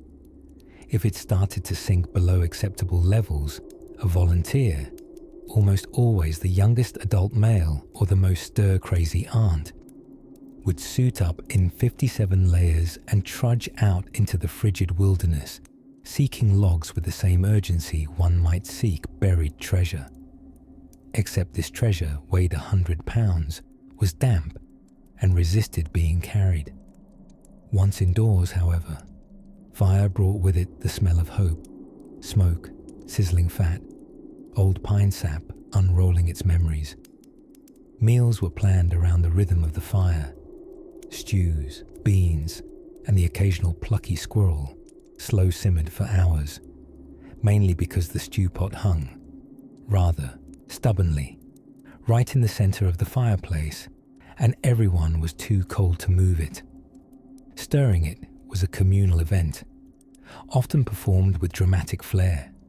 After all, staring thoughtfully into stew spirals made a person feel like a wise frontier oracle. Then came the drying. Over the fire hung lines strung with precise care, full of socks, stiffer than dialect grammar, mittens still crispy from snowball ambushes, and garments of mysterious sizes and uncertain origins. And then there were the boots. Oh, the boots. brought in too close to the fire, they softened, slumped, or, on one occasion in New Hampshire, caught fire in what is now lovingly remembered in that family's oral history as the roast toe incident. Around the hearth, the family gathered for warmth, but also to entertain themselves, with daylight playing hard to get and night settling in for the long haul.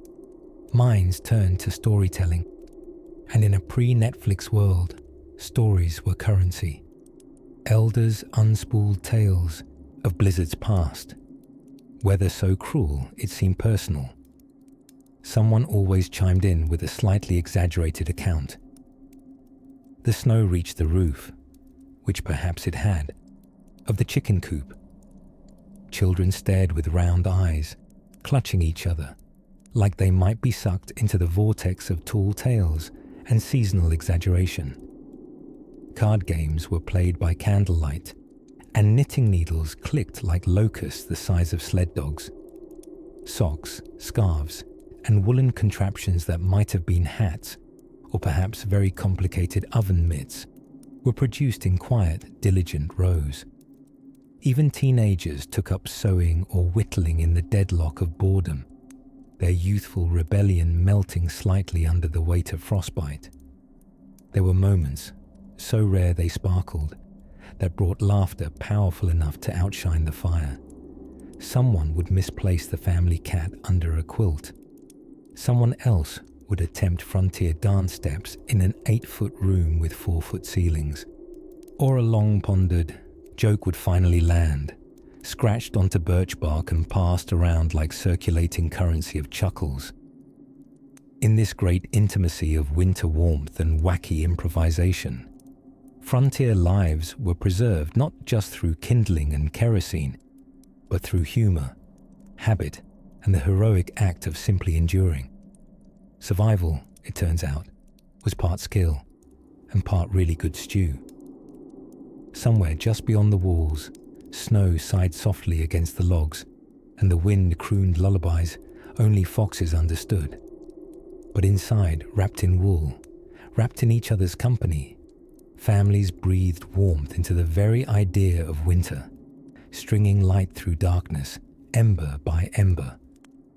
And as night stretched on, something curious stirred deeper in the silence. Plans for a new contraption, half myth and half ingenuity, meant to change how homes held heat altogether. As the wind howled across the frozen prairie, slipping between the cracks of every log and knot in the cabin walls, frontier families entered what can only be described as the unofficial event of the winter, the great indoor migration of livestock anecdotes, tall tales, and pie-related diplomacy, with outdoor activity limited to essential survival, which, by pioneer standards, included chopping wood until your arms felt like salted jerky. Families turned inward, both physically and emotionally. It was a season of close quarters and closer conversations, occasionally interrupted by someone stepping on a corn husk doll left on the floor, or someone else realizing they had lost feeling in all 3 of their toes. Not to worry, someone would fetch a potato.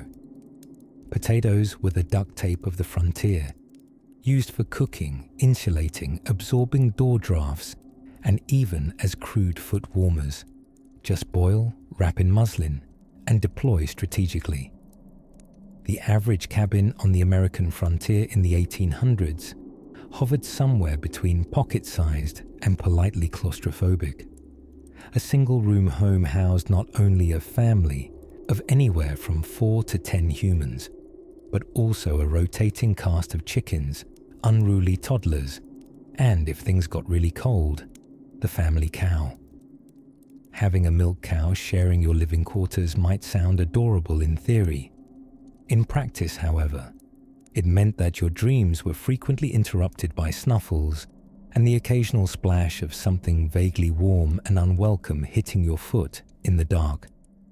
And yet, this was life. Families adapted not only their routines, but their expectations. Winter was a time to mend, clothes, spirits, relationships, and sometimes the roof, after a particularly enthusiastic snow dump, reminded everyone that thatch is more of a suggestion than a commitment. Entertainment, amidst all this snug domesticity, took curious forms.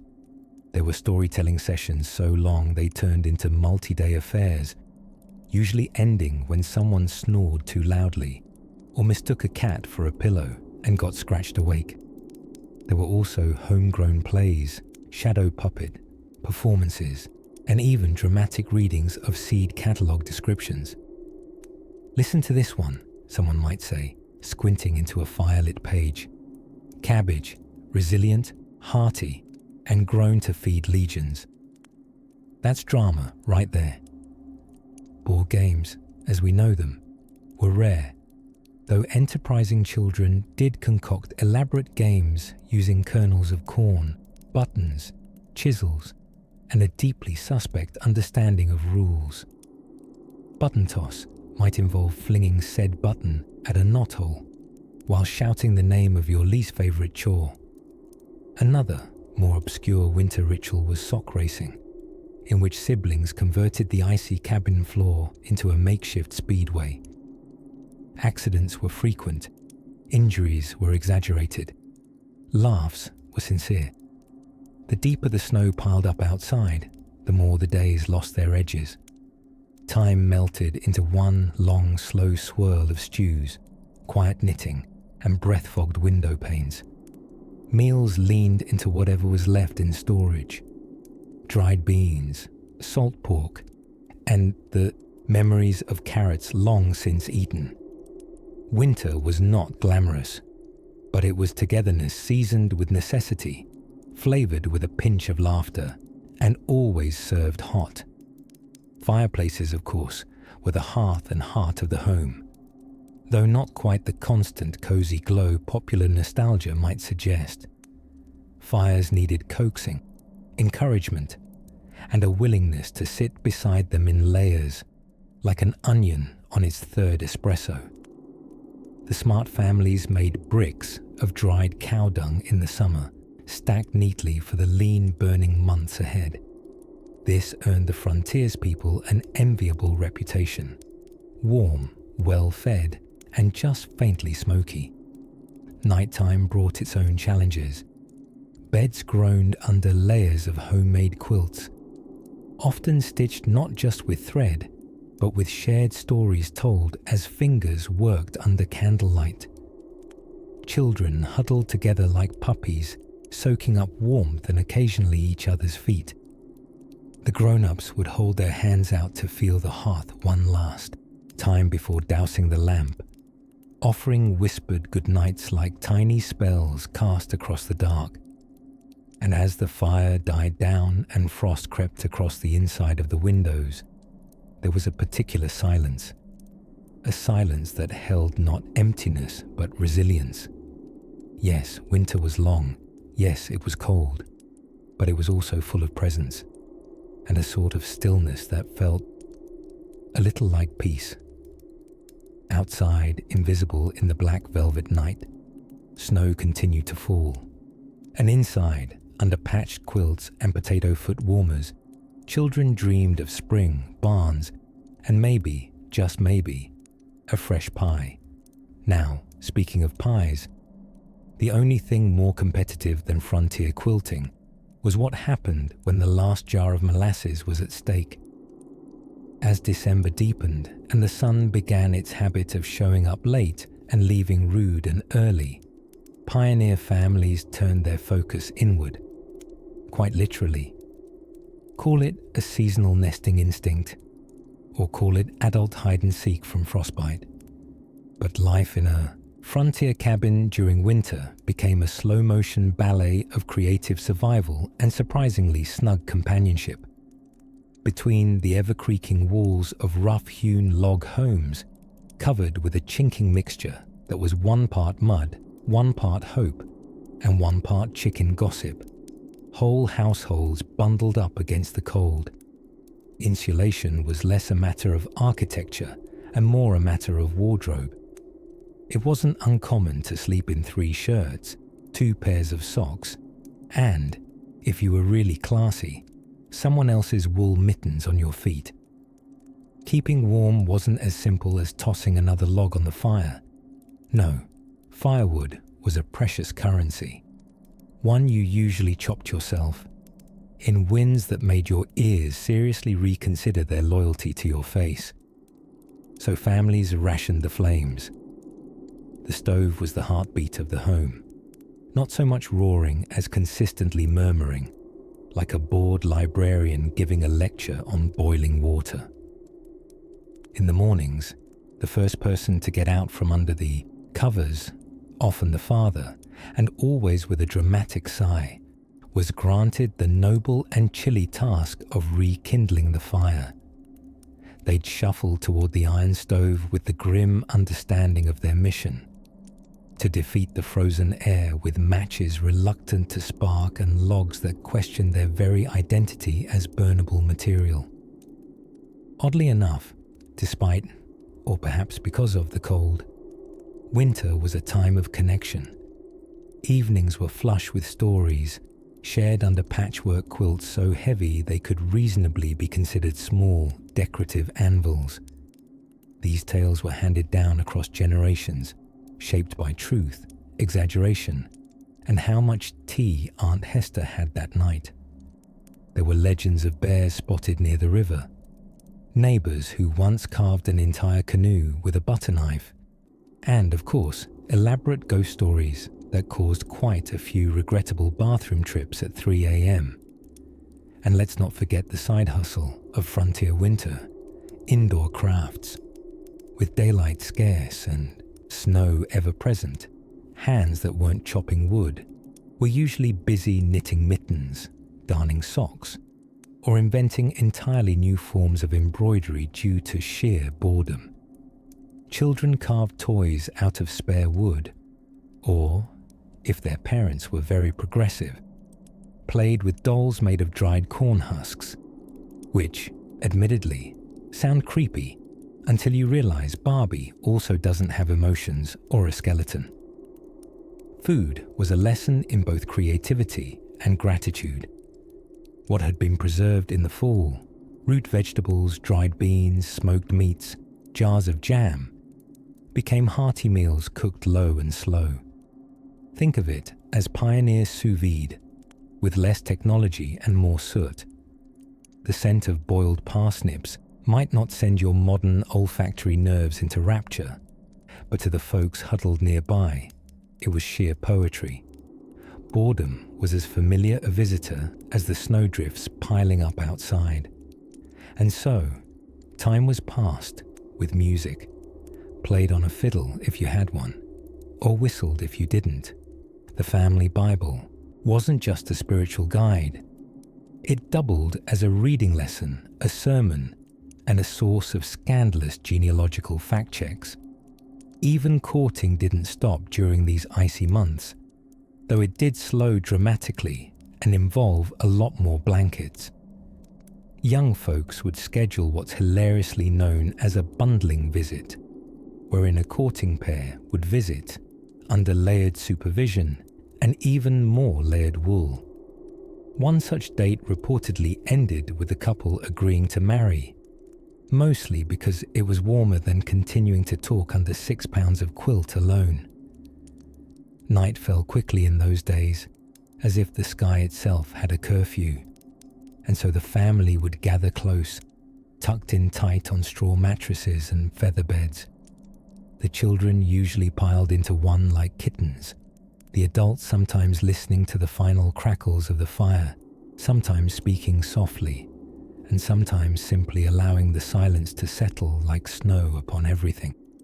The wind would whistle past the log walls, weaving its song through the cracks and reminding everyone that while winter might be unyielding, they were together. And within the soft rhythms of sleep and snow, a strange kind of peace unfolded, flickering like candlelight on a frost-lined window. But not all winter dangers came from the cold. In one memorable season, a most unexpected intruder arrived under cover of night, wriggling in not through the door, but down the chimney. As the winter dragged on and the snow became less of a charming seasonal feature and more of a hostile roommate, pioneer families turned their cleverness toward preservation, not only of food, but of soul. Once you've churned enough butter to last until spring and stacked firewood until your arms behave like wooden spoons, you begin to value the quiet arts, storytelling, music making, and keeping your sanity in 4 wooden walls that creak with each gust of wind like a ghost, opening a cupboard in search of snacks. Inside those frontier cabins, crafted with care, sealed with mud-chinked hope, and smelling faintly of smoked bacon and wet wool, entertainment was more than luxury. It was survival. So it's hardly surprising that the long winter nights became a stage, and the family hearth a theatre lit by firelight and fueled by memory. Each evening, the family might huddle close, the frost creeping silently down window panes like a patient intruder, while someone, often the eldest grandmother or the youngest child with a spark for drama, spun a tale. Stories of homesteading mishaps, of wolves with eyes like lanterns, of buried treasure beneath the spring-thawed creek. Exaggeration was encouraged, even expected. If a neighbor once saw a bear, then tonight's version might involve the bear knocking politely before stealing a pie off the windowsill. It kept people warm in more ways than one. And then there was music. Oh yes, if someone in the cabin owned a fiddle, they had the social weight of an entire traveling orchestra. Father might pluck out tunes beside the fire as his boot heels tapped a rhythm into the packed earth floor.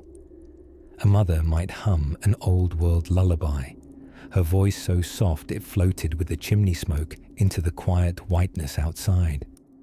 And occasionally, someone would try to play the spoons, often unsuccessfully and with comedic determination. Frontier percussion, ladies and gentlemen, impressively terrible, but undeniably heartfelt.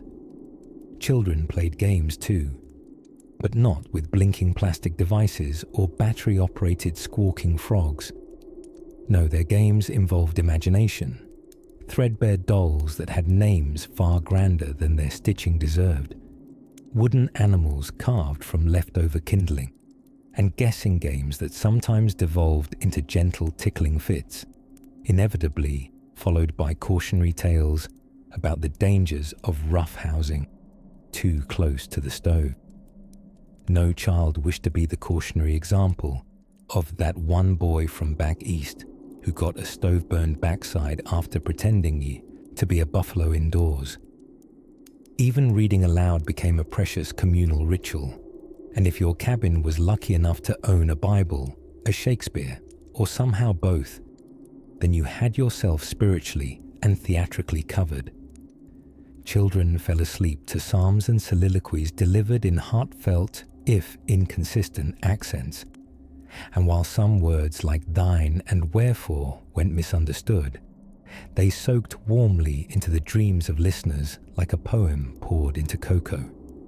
Occasionally, entire neighbors clustered together for such cozy evenings, a phenomenon known as a literary gathering, which in less literary terms translated roughly to, "It's cold, we're bored, and the Hoffmeyers have corn whiskey." The host cabin would be swept of ash and rearranged for optimum huddling. There'd be recitations, singing, the occasional banjo if someone knew a banjo from a breadboard, and probably, at some point, a very dramatic reading of a fox-taming story that left everyone clapping with mittened hands. You see, warmth wasn't always about fire.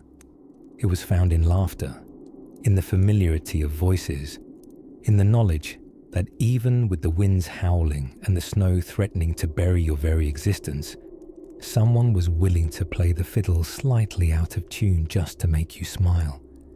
And so, the long winter became a little shorter. Not outside, of course. Outside, it still looked like a snow globe shook by a very angsty weather god. But in the hearts of those huddling and humming and hilariously spoon-playing inside, there was a different kind of season. Softer, musical, and just a touch silly. As the moon rose above the frost-laced trees, and the last story of the night wound itself into the smoky rafters, the cabin began to settle once more into its blanket of silence. Tomorrow, there would be firewood to split, stew to stir, and perhaps, if the snow held off, a neighbor's boot prints outside the door. But tonight, the only thing left was to let the fire dim, the embers glow a little longer, and to listen quietly for what came next. As the snow thickened outside and the wind began to flirt with the eaves of the log cabins, another frontier pastime took center stage: storytelling by firelight. These weren't your average once-upon-a-time affairs. No, frontier storytelling was part evening entertainment, part moral instruction, part mild psychological survival tactic. Leisure was scarce, you see, but imagination was cheap, and it burned cheerfully alongside the hickory logs. Inside the one-room cabins, the walls didn't just echo the draft, they echoed generations. Stories were woven with a slow rhythm, winding through the smoky air like steam off a tin cup of sassafras tea. Grandfathers leaned back in chairs that creaked like old pine trees before a fall, while children huddled beneath handmade quilts that seemed to be at constant war with the sneaking cold. Now, every family had that one elder who fancied himself a walking printing press. He'd start with, "Long before the snow first fell," which could indicate anything from last Tuesday to the War of 1812. Tales were delivered with a deliberate slowness, as if each word had to hitch a ride on the breath before it could escape into the room. There were the usual favourites: the time the cow got loose and wandered all the way to the general store, and the ever-popular Uncle Silas and the bear that was mostly a log. Frontier legends were often just regular misfortunes given a dramatic retelling and a slight exaggeration. A raccoon in the chimney could rapidly become a 3-day standoff with an unusually clever bandit in a fur hat. These stories served a unique purpose. Beyond the entertainment and mild trauma for small children, they helped pass along wisdom in code. Hidden in the tale of a man who froze his boots to a pond chasing a stray pig might be a sneaky lesson on listening to your wife before heading out. "Don't be like Jedediah," they'd say, nodding gravely, who woke up frozen to the ice with only a ham sandwich and the sound of distant oinking. The kids didn't know whether to laugh or worry. Usually both. Sometimes the stories turned darker, more solemn.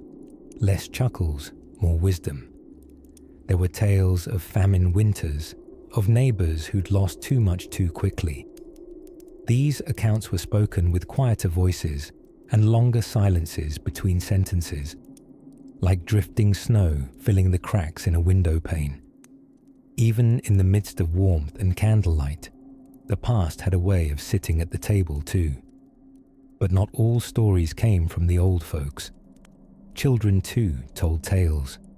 Wild, unbridled yarns about talking rabbits, sky people who dropped stars, and magical baskets that never ran out of cornbread, a fantasy if ever there was one. Their voices rose and fell with excitement, words tumbling faster than feet on cabin stairs. Sometimes they fell asleep mid-sentence, trailing off into dreams where stars wore mittens and butter churns danced. Evenings could stretch on for hours or feel like only a breath. The flickering light of a single oil lamp transformed the rough log walls into little theatres. Shadows danced across butter-yellow pine, turning every knot in the wood into the eye of some watchful hawk or grumpy mountain spirit. Dogs snored by the hearth. The fire hissed and sighed, exhaling memories. And for families lucky enough to have a homemade fiddle, well, that was the cherry atop the communal storytelling stew. Occasionally, between tales, someone would pluck out a slow waltz or a reel so jaunty it threatened to pop the seams right off your socks. Toes would tap under blankets. Babies would blink slowly, lulled by the rise and fall of the fiddle's lonesome hum. In such cabins, beneath half-patched roofs and beside bone-dry stacks of split oak, stories were currency. They brought comfort, laughter, shared remembrance, and the rare and fleeting miracle of silence. The good kind, the full-bellied golden kind, that comes only when everyone in the room gets quiet not from fear, but from the quiet joy of being together. And when, at last, the fire was only a whisper and the stories had wound down into mumblings and snoring sighs, frost traced the windows like lace from a hand too cold to tremble. The night outside stretched on in infinite dark velvet, but inside, the warmth was not only from the hearth. It swelled out of words, woven in the hush and hush again. Of course, cabin life didn't exist on storytelling alone. Somewhere, just past the sleepy smiles and dozing dogs, a new chapter of survival flickered into motion. One where, absurdly, laundry had to be done even when the river was mostly a popsicle. But that, dear dreamer, is a tale worth saving for the next firelit evening. By February, the snow was less of a novelty and more of a permanent roommate. It piled up around the cabin like a determined in-law with no plans to leave. And by the third month of winter, even the maple trees seemed to be sighing. Inside the log cabin, the air was thick with smoke, stew steam, woolen socks, and the quiet sound of survival. Pioneer homes were marvels of rustic ingenuity, not just shelters, but live-in contraptions designed to keep humans from turning into historical popsicles. To stay warm through the long months, families leaned not only on firewood, but on every stubborn strategy they could knit, stew, boil, or invent. And sometimes, the most powerful heating element wasn't fire, it was human togetherness. Nights were a full family event, with everyone flanked tight like baked potatoes in a dishcloth.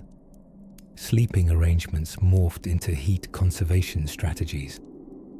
Feather beds, when available, were stuffed so full of down that one could sink in like a biscuit disappearing into gravy. Children were often stacked foot to foot to maximize furnace-like warmth, perhaps the only time in human history when being kicked all night was considered a cozy blessing. When the fire burned low, or when the woodpile outside got a bit too low for comfort, other tricks were deployed. Soapstone bricks were heated in the hearth, then wrapped in cloth and placed under beds or carried into cold corners like primitive hot water bottles. Housewives, ever the craftswomen, discovered that heated irons, used less frequently on actual clothes in winter, could be used to warm a lap or a chilled pie, depending on the emergency. But of course, firewood was still the cornerstone of warmth. Chopping wood wasn't just a chore. It was a competitive sport, a marital bonding experience, and a minor act of defiance against frostbite. Early settlers classified wood types as if they were beloved kin.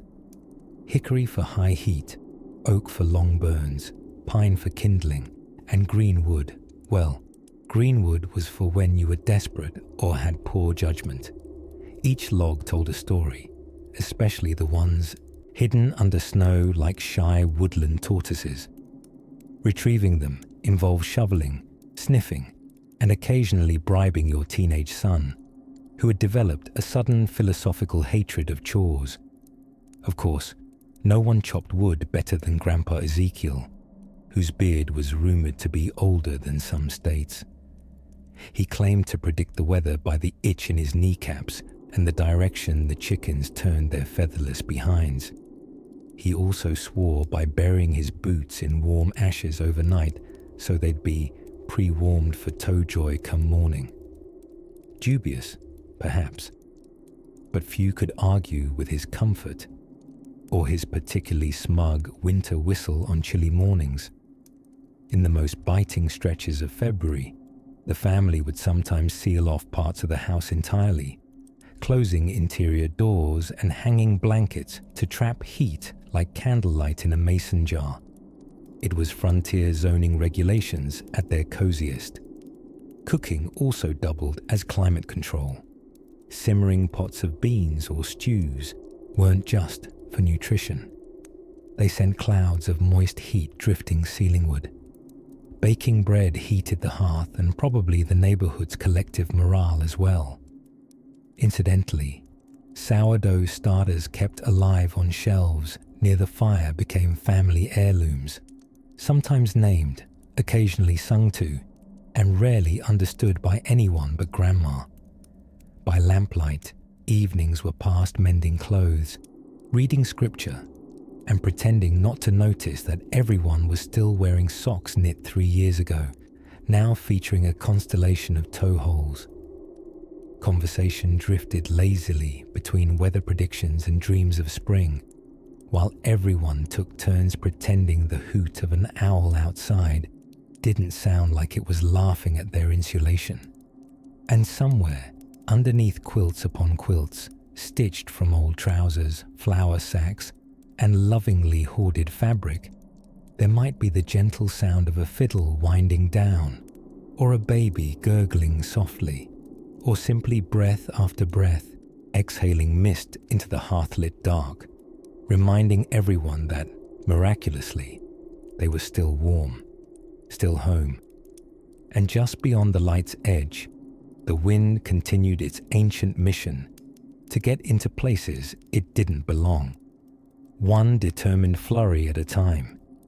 But in the morning, when someone finally opened the cabin door, what lay outside would reveal as much about courage as any musket ever had.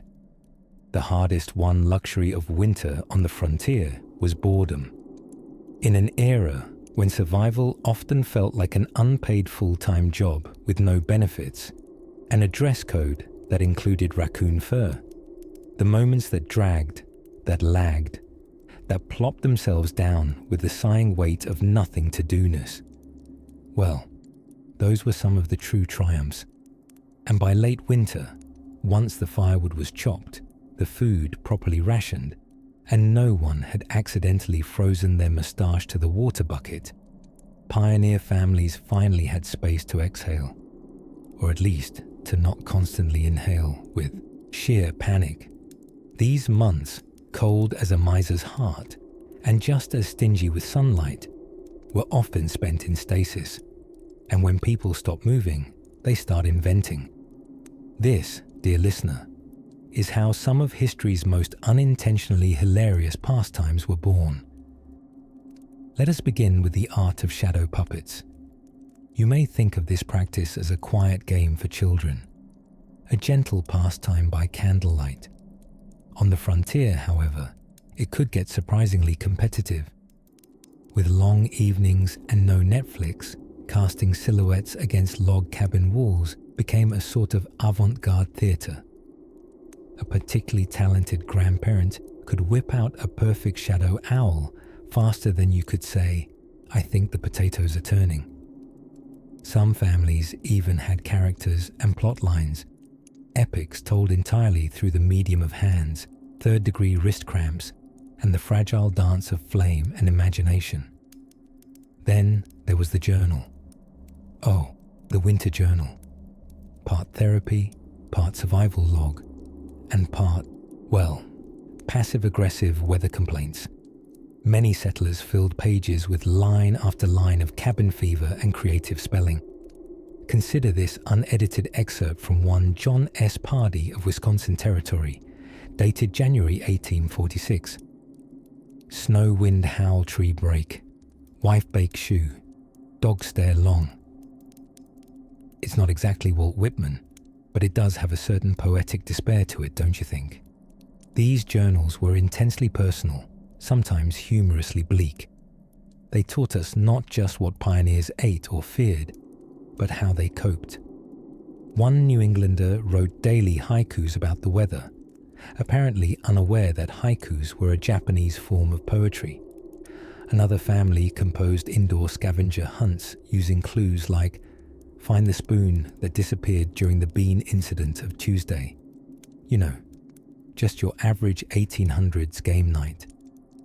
For the more musically inclined, there was the dulcimer or fiddle, carefully preserved from summer barn dances and brought inside like delicate guests that might crack in the frost.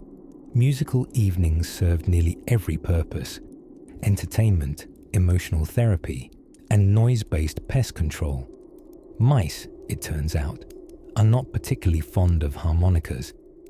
It's important to note that all this whimsy grew from winter's slower rhythm. The blizzards, for all their fury, gave way to a stillness that invited stories. Oral traditions flourished here.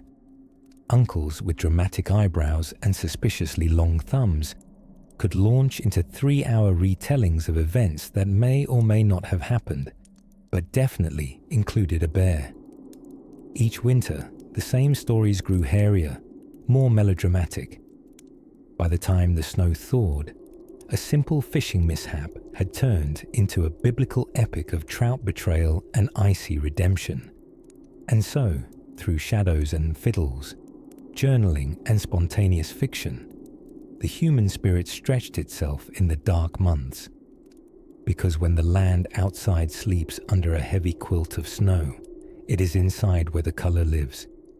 Even the practicalities had a rhythm.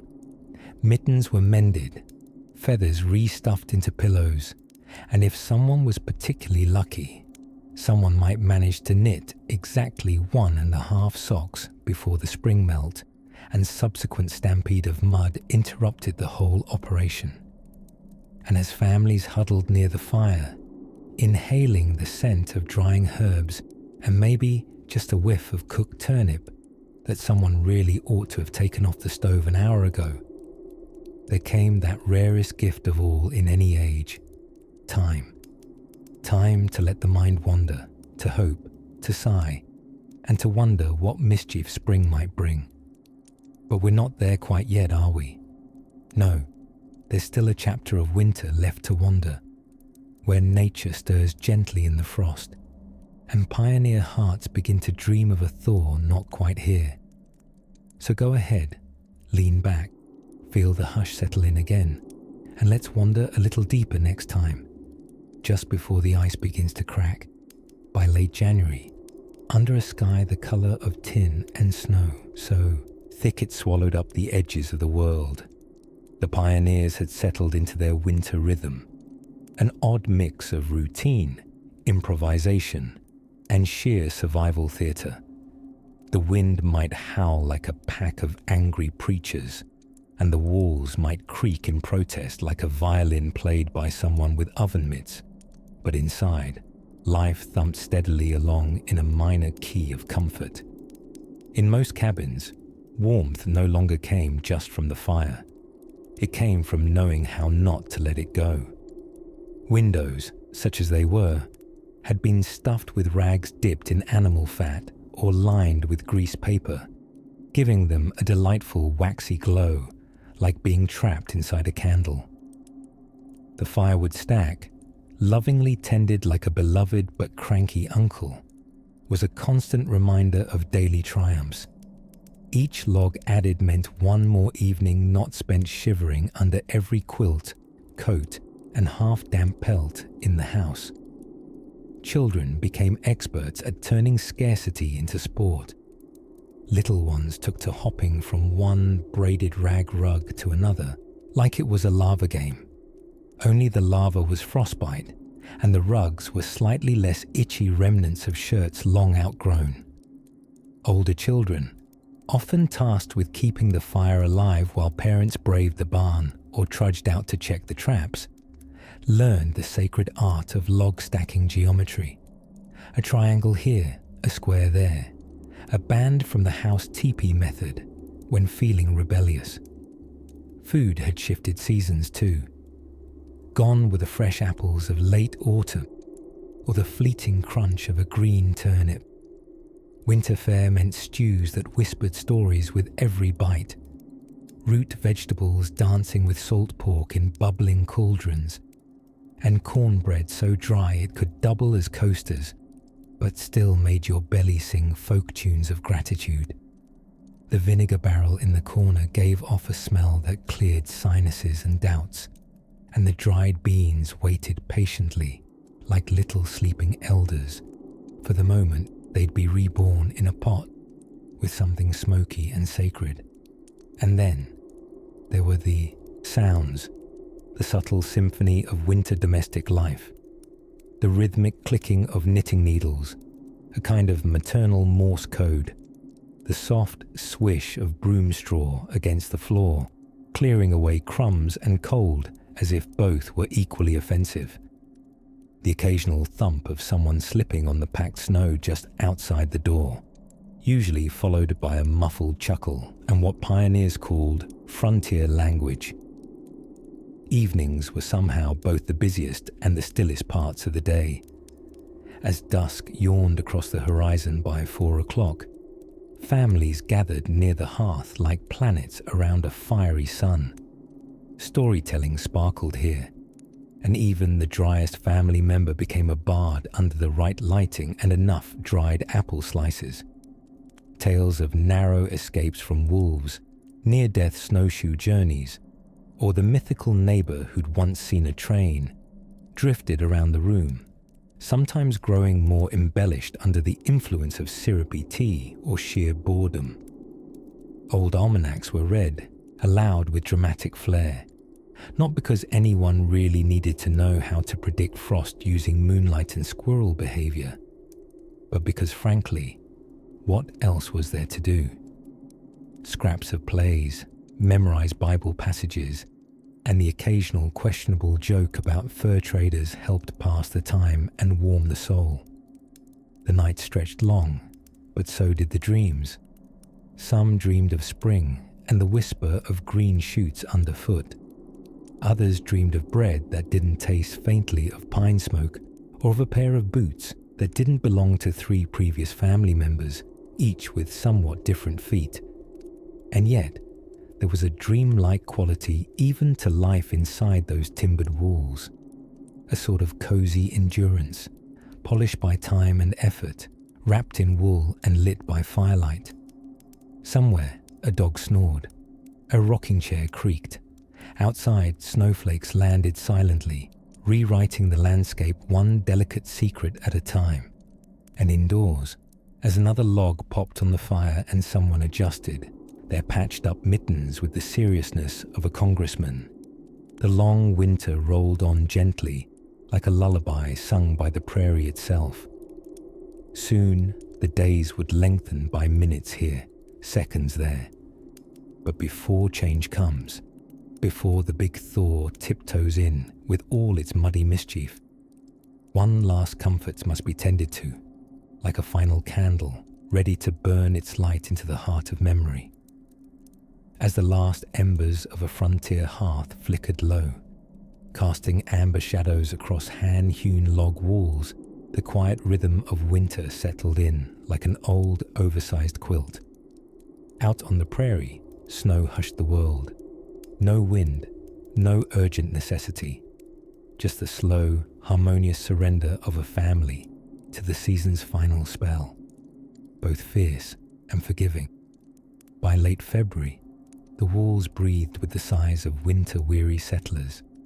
The scent of wood smoke had long ago seeped into every fibre of the cabin, from the homespun curtains to the lovingly whittled crib. Flour was low but still possible. Hope was thinner than the broth, but still there, warming in the pot like leftover resilience. Inside, life moved at the pace of thawing molasses. Boots stood like sleepy sentries by the door, stiff with the memory of snowstorms past. A boy, half wrapped in a too small buffalo robe, struggled heroically to finish the last page of McGuffey's reader, eyelids fluttering like prairie butterflies. Nearby, his sister practiced her best staring contest with the family cow, who blinked slowly in the corner of the shared cabin space, housed indoors for warmth and possibly for companionship. Parents hummed along with the crackle of the firewood. Pa mended a broken yoke, hands steady despite the cold knots in his fingers. Ma churned butter with the unwavering commitment of a woman who had churned, perhaps 37 consecutive winters. There were no timeouts on the frontier, just the long game, and a quiet trust that spring would show up eventually, preferably before the salt pork gave out. But before then, there were comfort rituals, tiny, stubborn joys that folks passed along like woolen secrets. Walnut shell candles glowed for storytelling. Simple embroidery wove daydreams into linens. And when the family wasn't too tired to open their mouths, songs helped hold the log walls together. Songs soft enough to soothe the baby, strong enough to hush the blizzard. Clever resourcefulness was as crucial to survival as firewood and beans. In the war against cold, pioneers became wintering artists. Rag rugs were braided from the ghosts of worn-out shirts. Soap was stretched with ingenuity and, perhaps, a slightly questionable lye-to-fat ratio. And if the bread turned too hard to chew, well, there was always the option of using it as a doorstop, potentially until the next baking day. In April, even letters carried warmth. Sloppily scrawled ink on scratchy paper, telling of neighbors who survived a chimney collapse but made a fine stew anyway, had their own cozy power. Mail came erratically, unpredictable as spring's first crocus, but precious as gold when it did. Outside, the ice refused to soften, clinging to fence posts like it had something to prove. But under the snow, green things dreamed, and pioneers knew this, so they waited. Not with impatience, but with the slow burn patience forged by 1,000 chilly dawns and the black comedy of frozen socks. They waited by patching their lives together with warmth where they could find it, in the circle of candlelight, in the steam of a cracked kettle, in the laughter that crept out even in the leanest hours. Humor was not just a comfort, it was a form of resistance.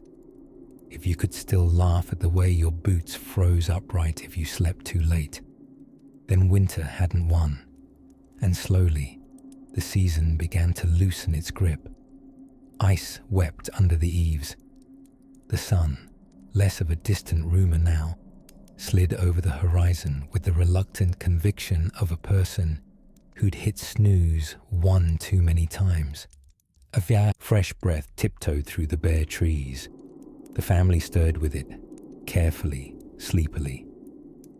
One morning, Ma opened the door and left it open for half a heartbeat longer, just long enough for the children to notice, just long enough to hope. And when the fire hissed and sighed at the air's changing scent, they huddled closer, not out of cold, but out of habit. Spring wasn't here yet, but it had sent a note, slightly damp with slush and smelling faintly of sun. That night, they sat a moment longer by the hearth, spoke not of chores, but of dreams, and when Pa added an extra log to the fire, Ma raised an eyebrow but said nothing at all. It was still cold, but no longer only cold. And so, under roofs that survived another trial by frost, the frontier dreamed its gentle thaw. The lull of wind, the warmth of wool, the eternal optimism of those who knew winter could outstay its welcome, but never outlast their will. Sleep now, dear listener, as the fire fades. The long winter is nearly past. Spring may take its sweet, muddy time, but it always finds a way. just like they did, just like you will.